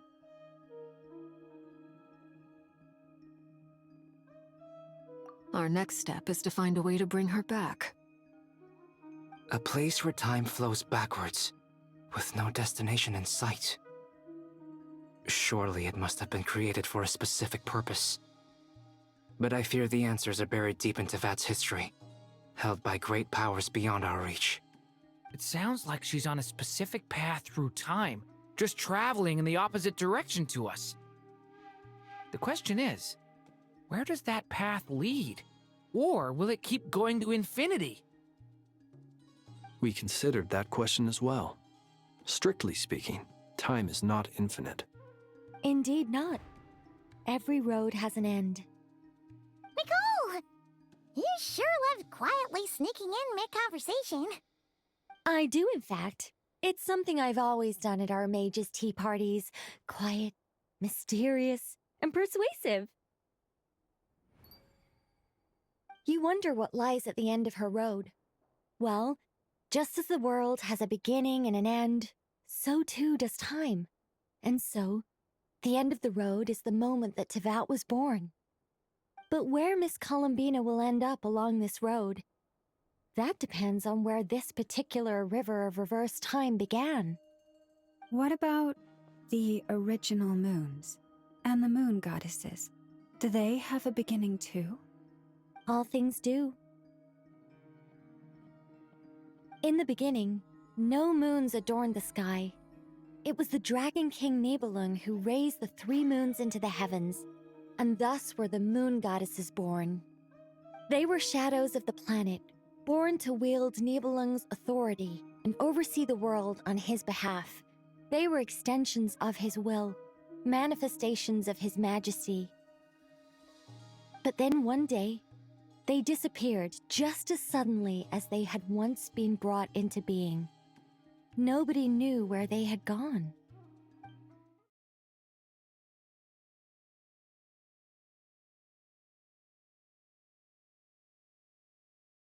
Like I thought, no more paths back to reality have emerged since. But how can I be sure that I'm going the right way without scenes from reality to keep me on track? I can't even be sure of how long I've been walking for. The further I travel, the less stable this space becomes. There are even moments where I can sense something that feels like abyssal energy. They can just materialize out of thin air. I have to keep my wits about me.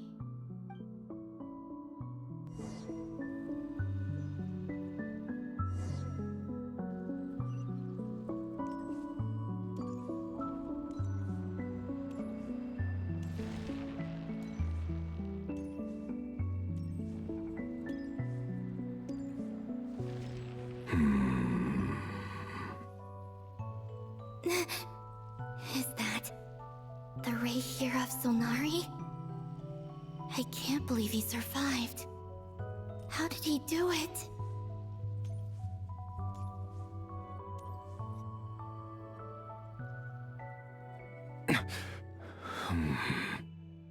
You are the Moon Goddess. But how? Please, there's no need. I'm not interested in fighting anymore. I find that a little difficult to believe. Yeah. Honestly, so do I. The way you used my own power against me was... It was a brilliant strategy. And then, in the final moment before I was thrown into this space, I got to see an old friend. Mr. Dainsleif. Right. It was so long ago now. But we were friends once. When I first got here, I was filled with hatred, remorse, and rage. How I cursed and devoured. I tore everything here apart. I was consumed by the desire to leave this place and have my vengeance. But to no avail. This is a place with no exit. This is the second time I've entered this space. Though I have no memory of the first. I was torn to shreds the moment I entered. But this time I survived. It must be partly because of this new body, and partly because of all the Kuvaki I absorbed in Nod-Krai. Are you the source of the abyssal power in here? Not all of it. Some is from when I first arrived here and tried to destroy everything. But there was already a degree of abyssal power here before I entered. And like a venomous snake baking in the merciless sun, it tried to slither into my shadow. Tried to? So, you rejected it? Yes. Because after that, the world suddenly became silent for a moment. What do you mean? The voices in my head, they were gone. And then I saw her. Her? Thalindis. My former lover. Never mentioned that she saw a memory of Thalindis leaping into the moon's reflection. More precisely, I saw her afterimage. I'm sure the real her is long gone. She was just an ordinary Conrian. She couldn't have survived here for very long. Anyway, why have you come here? Didn't you know it was a dead end?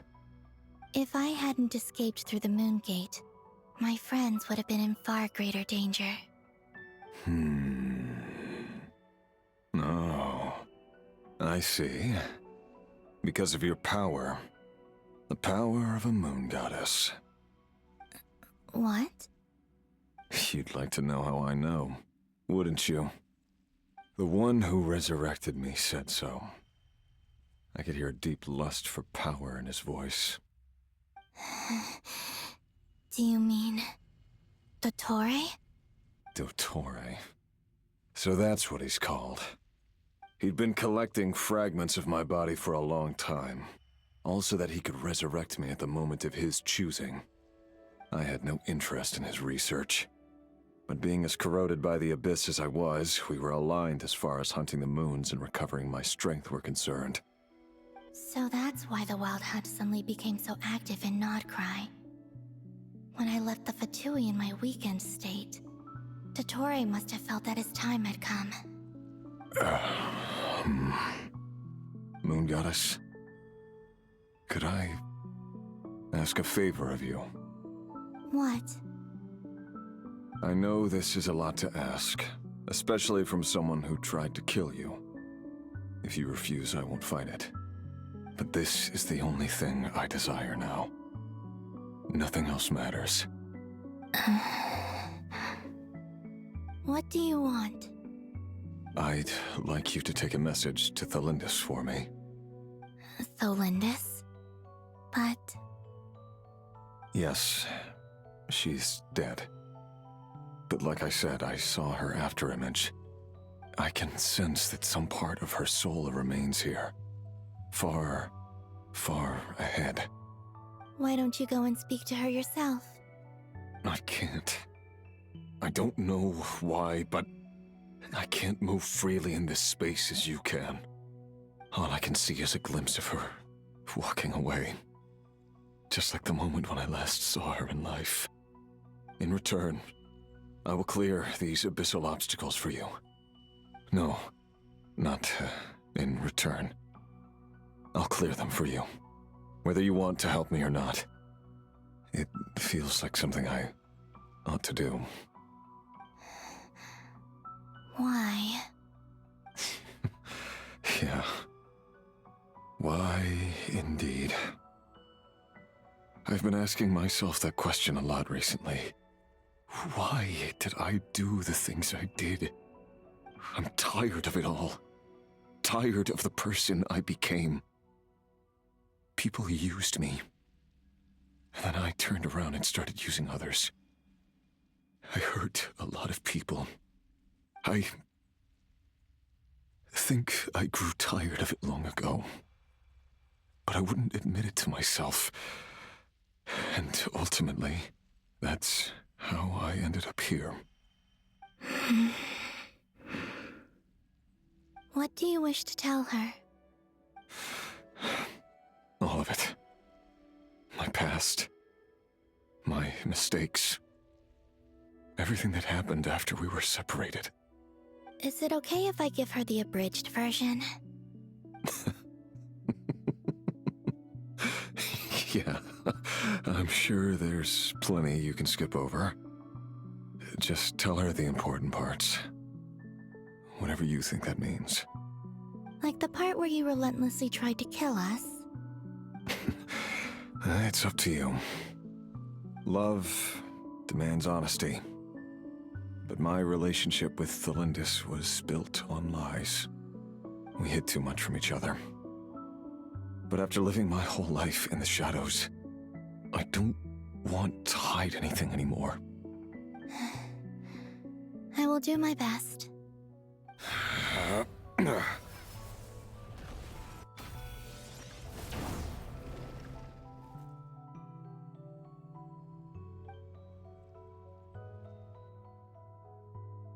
There.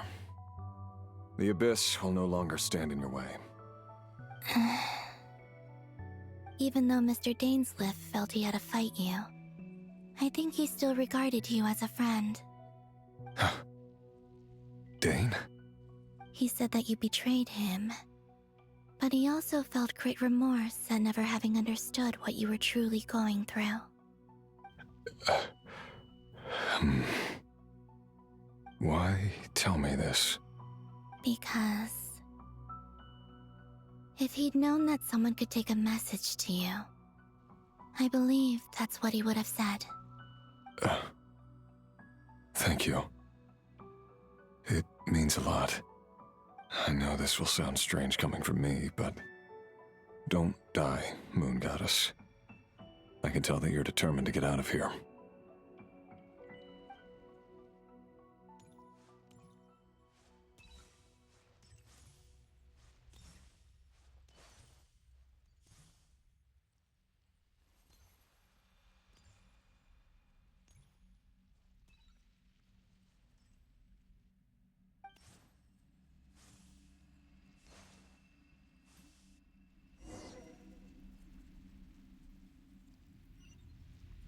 He kept his word.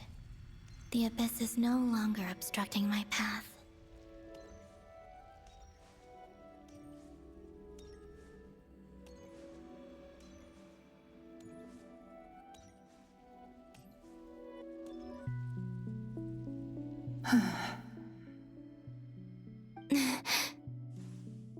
Is that the Lindis? She wasn't far off at all. And yet, they can never meet. Hello, Miss Thelindis. Who are you? How do you know my name? I've never seen anyone else here before. You can call me Columbina. I promised Rerir that I'd bring a message to you. Rerir? My Rerir? Is he well? He's doing better than he was. Better than he was, huh? Sounds like he's had a pretty rough time. Others have had a rough time on his account too. In many cases, their time ran out because of him. And I'm not just talking about the children of the Crimson Moon. So, things got worse before they got better. Could you tell me what happened, Miss Columbina? Are you sure you wish to know? Yes. This is my opportunity to learn the truth. No matter how hard it is to hear, I have to know. I admire your courage. However, time is short. I cannot stay here for long.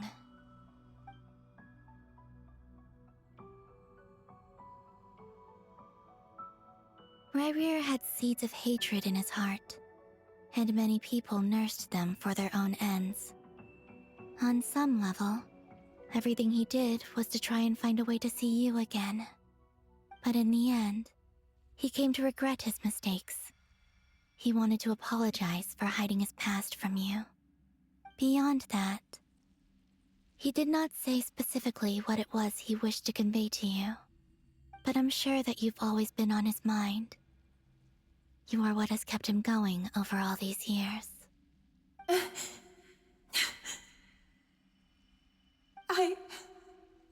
I'm sorry, Miss Columbina. This is so upsetting. I'm not sure how to put my feelings into words. It's all right. I understand. Well, that's everything from me. So, I guess I'll be... Wait. One moment. Time flows backwards here. The road ahead only leads further and further into the past. I know. I intend to reach the end of that road. Without a moon marrow, without the 3 moons' power, you won't make it far.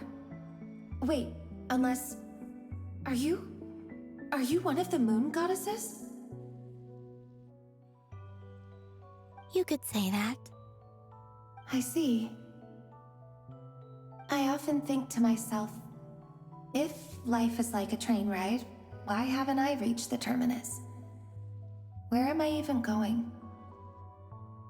And it's not just me, it's this whole place. Wherever it is, it seems like it's existed forever. It's such a mystery. Where is it going? I must seem so ridiculous. I can't answer these basic questions, and yet I jumped right in here without hesitating, only to be torn apart the moment I entered by powerful energy currents. Only my soul remains now.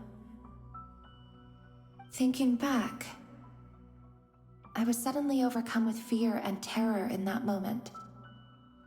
Perhaps I too became bewitched by the abyss.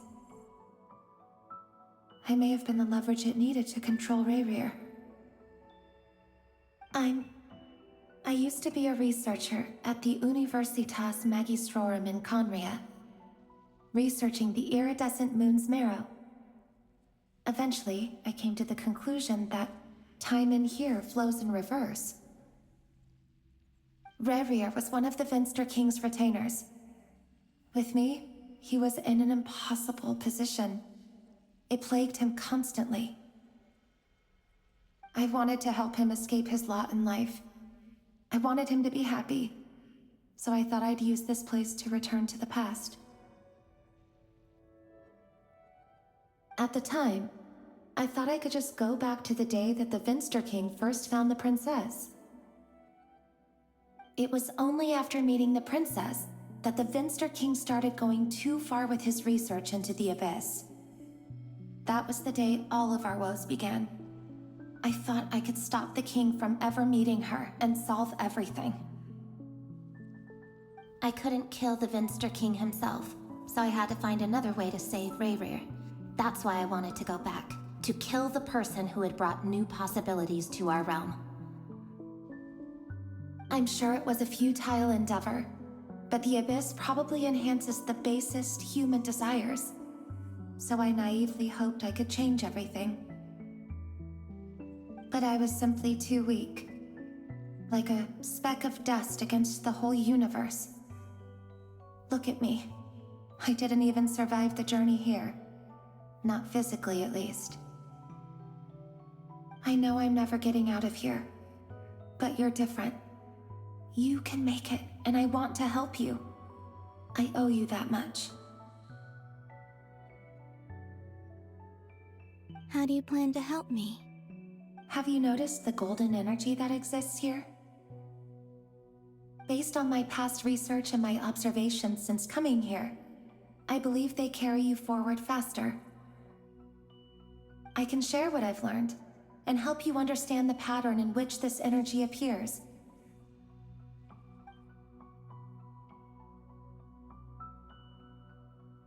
I think you just might...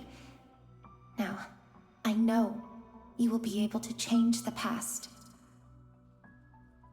Also, I've been speculating about where this phase ends. The documentation was scanned, but from what I know of the legends about the moons, the oldest ones seem to begin with Nibelung, king of dragonkind. I have no way of verifying any of it by this point. But if it's true, you might be able to reach that era if you keep walking. Understood.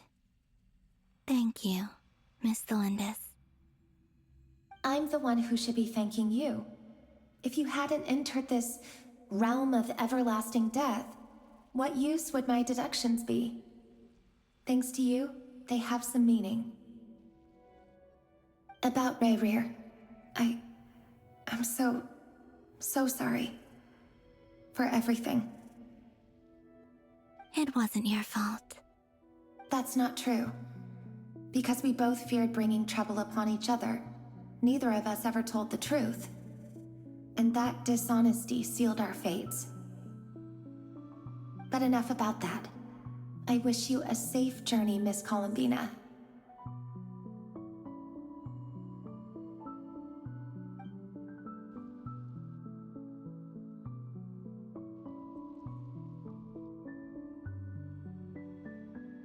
And may the outside world never have to experience pain like this again. Rayrir, you're there, aren't you? I cannot see you, because you exist in the future. I expect we'll be trapped in this prison of space-time for all eternity. But please, gaze upon the past, and then sit for a while. Let's find a place to sit down together, just like we did when we first met.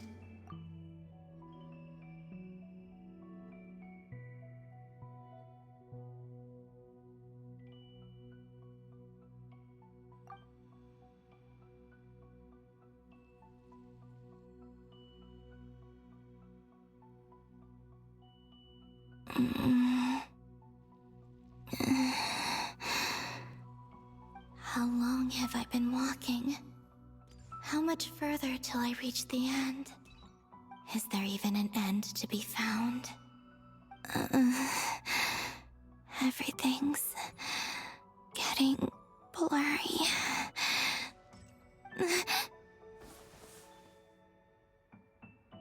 Huh? Are you all right, little sister? Have you come from the distant future?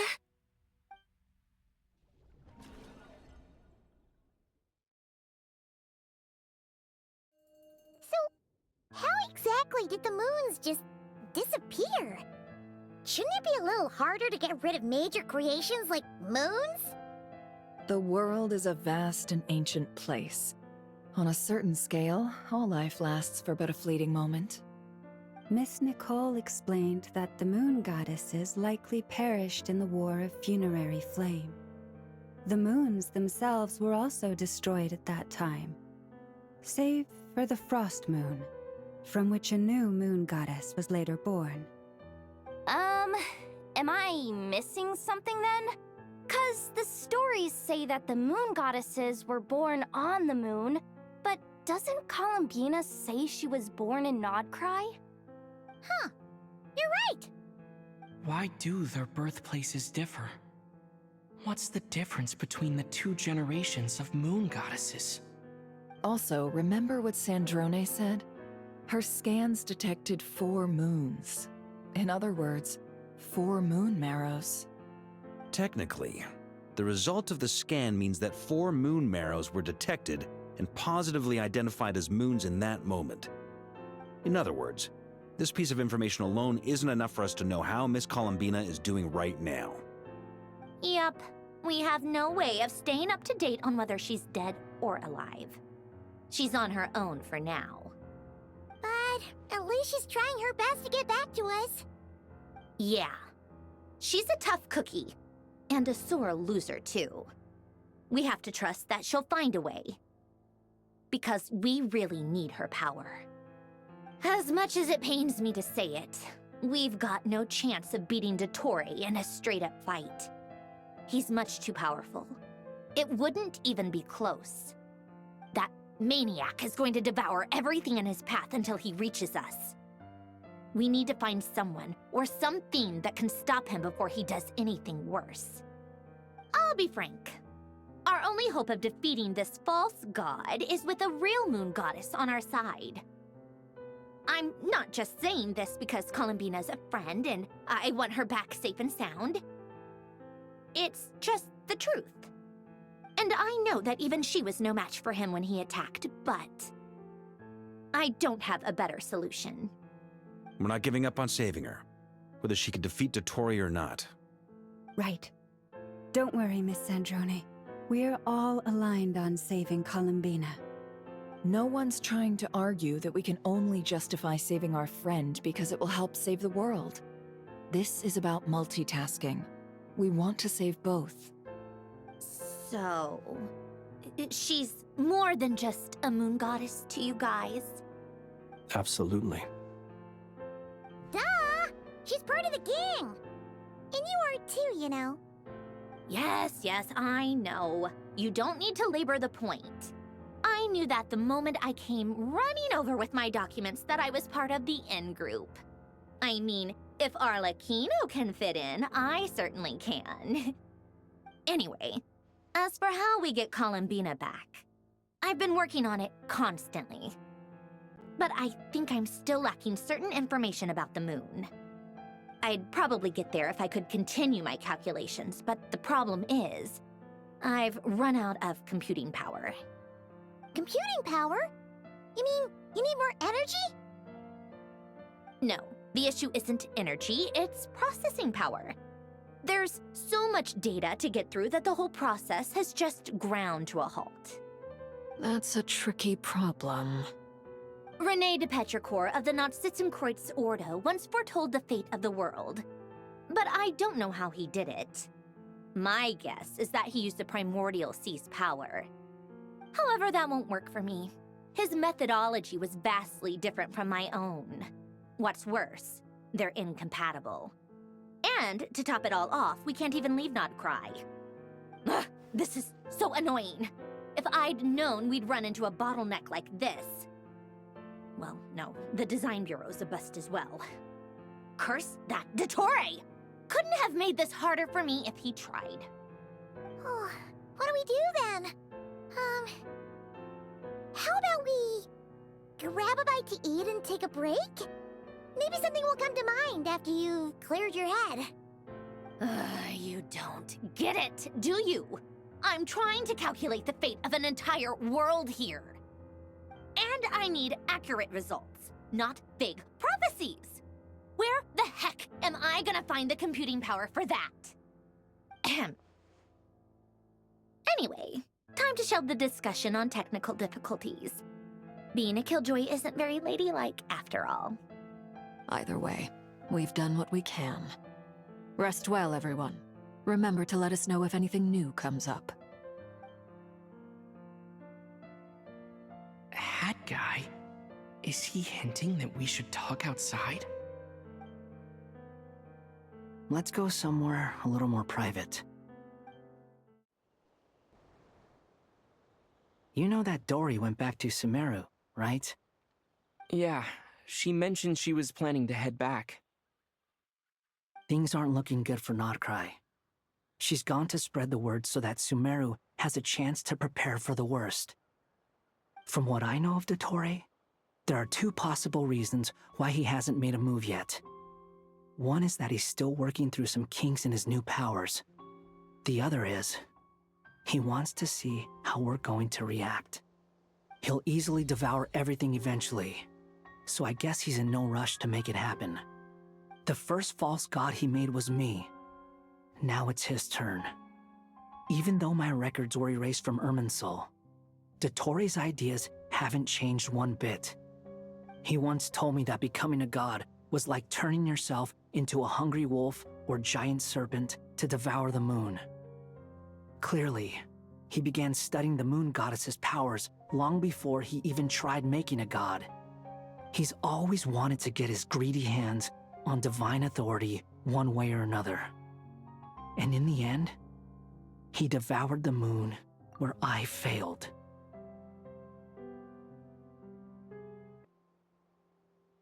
In the desert of Sumeru, there is a chessboard built by King Deshret, also known as Al-Ahmar.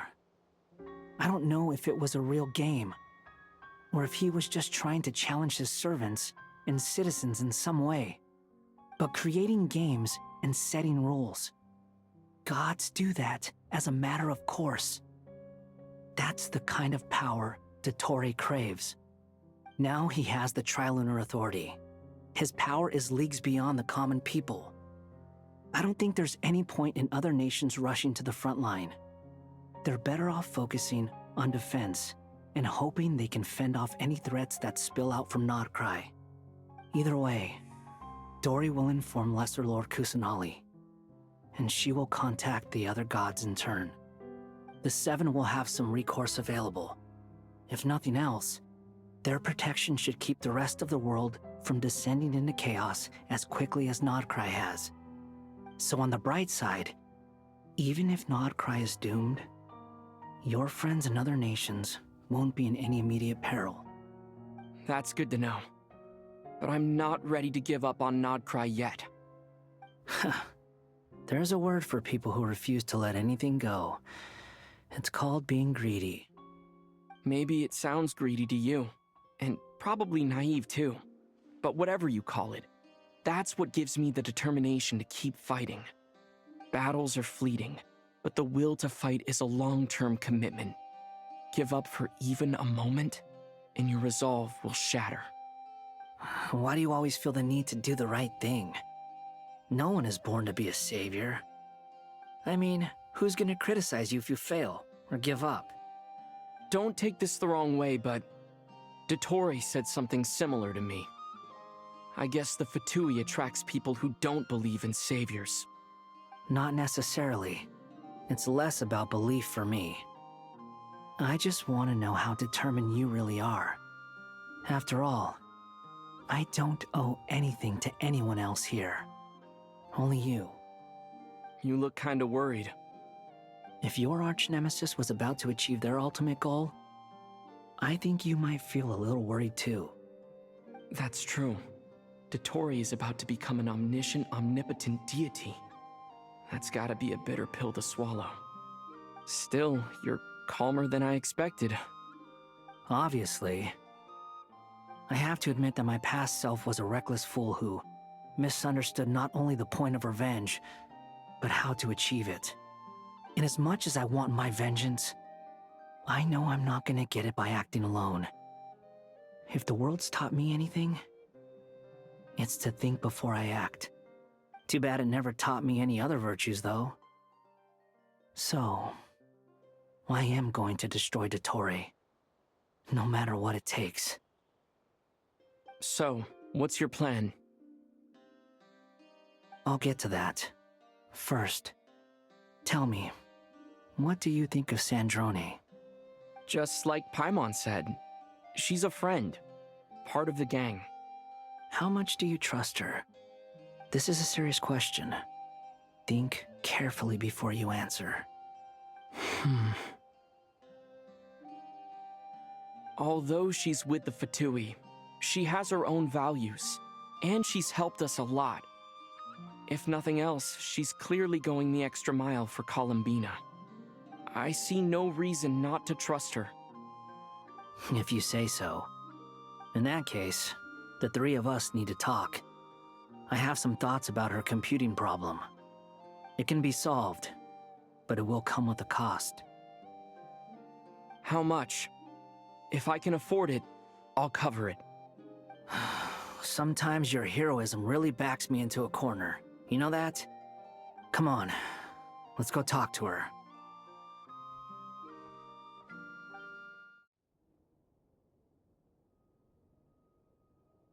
Miss Androne, Traveler. Hey there. Paimon's here too! She was just helping them sort through their things. How did your chat go? That was fast. The call only just ended. Well, you said it was urgent, so we got here as quickly as we could. Albedo, I have some alchemy questions for you. I see. Looks like my knowledge proved useful after all.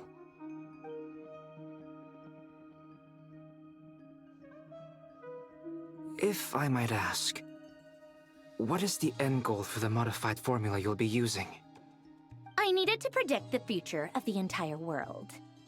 But I've run into some teething issues since trying to implement Renee's theory of the four Orthants. I see. I'll have a look at it. Still, computing power is the real issue here. How do you plan to solve it? About that, it's been sorted. Oh, with the Traveler's help? Actually, you're not wrong. He found the person with the solution. Was it Hat Guy? Yeah, it was him. Wow! Go Hat Guy! Seems like all that time studying at the academia is paying off big time. But where is he? Wasn't he the one who asked Albedo and I to come here?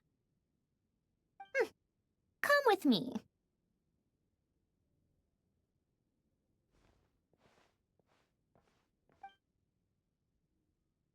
Hat Guy? What's happened to him? Hat Guy! Can you hear us? No response. I guess he's in hibernation. Hat Guy mentioned that he was a puppet. It seems that his functions are currently shut down. I presume this has something to do with the solution to your computing problem. That's right. He and the Traveler came to see me. Wait, what? You have a solution? Would you calm down? Why do you always react so hysterically to everything? Excuse me? How would you know? You shouldn't be so quick to judge complete strangers. It's very bad manners. Oh, please. It doesn't take that long to figure out that you have a temper. Where does a mere student get that kind of confidence? I've actually published more papers than you. Not that status counts for much. Even Paimon's applied for academia admission. Huh? Are you serious? See? This is why I can't be bothered to explain myself. She recognizes no one's skills but her own. Okay, fine. I'll hear you out. So, tell me, how do you propose to solve my computing power problem? This world itself is constantly processing all kinds of information. If it's the world's future you're trying to calculate, you need a processing device that's designed to cope with that volume. Easier said than done. Only Irminsul can handle that kind of... Wait... Is that what you're suggesting? But surely we can't just plug my formula directly into the ley lines. You should be able to tell that I'm not human, right? Yeah, I noticed. The technology, though, seems pretty ancient. Very different from Fontaine's. It's a completely different system. Conrian, to be precise. I'm what they would have called a puppet. Puppets need an energy source and processing power. The artisans who built them sought out the materials most suited for that purpose. You? Do you mean... The Traveler and I have talked it over. He's willing to vouch for you. So, I'll allow you to borrow my core for your calculations. It was built using wood from a silver white tree, which makes it a small part of Irminsul. Conrian technology and Irminsul wood. Who in the world could have built you? Are you sure about this? A puppet without its core will cease functioning completely. And if it's left in that state for too long, it might not recover. You could die if you do this. You do realize that, don't you? I can put 2 and 2 together, yes. No need to rub it in. I won't lie to you. This has never been done before. I cannot guarantee your safety. Doesn't matter. I'm prepared for the worst. Did you two actually talk this through? Is he... Are we really considering this?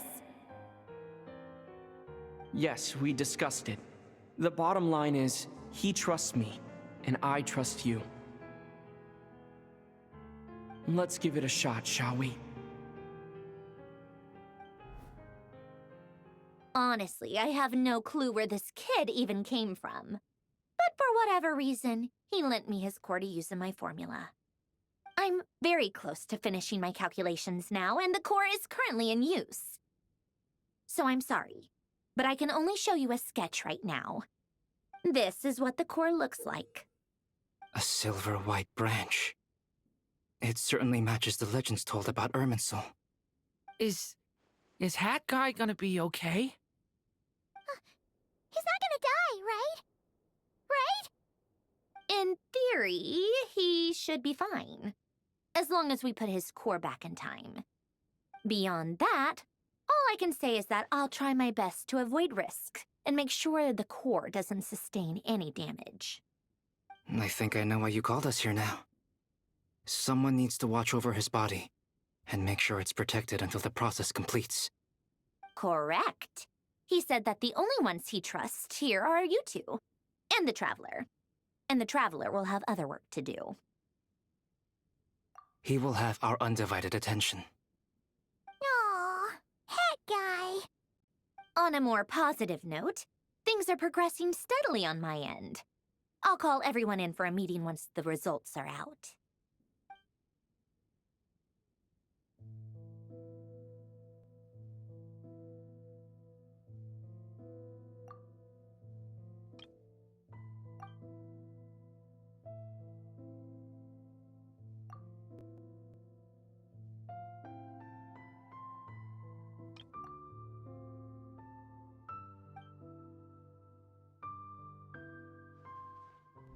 The worst case scenario with the core removal is either a system reset or a total loss of function.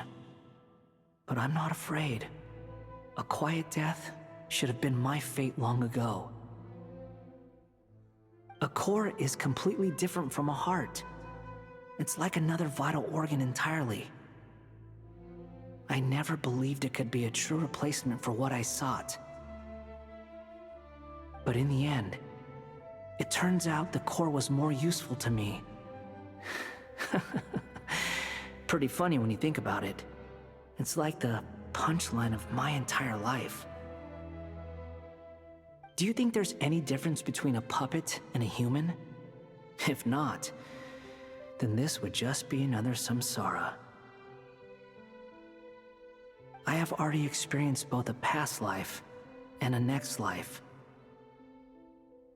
Part of me wonders whether I'm only capable of making this decision because I've become a real human. What's with that expression? Isn't this a good thing? Sandrone will succeed, won't she? She has to. She will. We all have to persevere until this is over. That's right.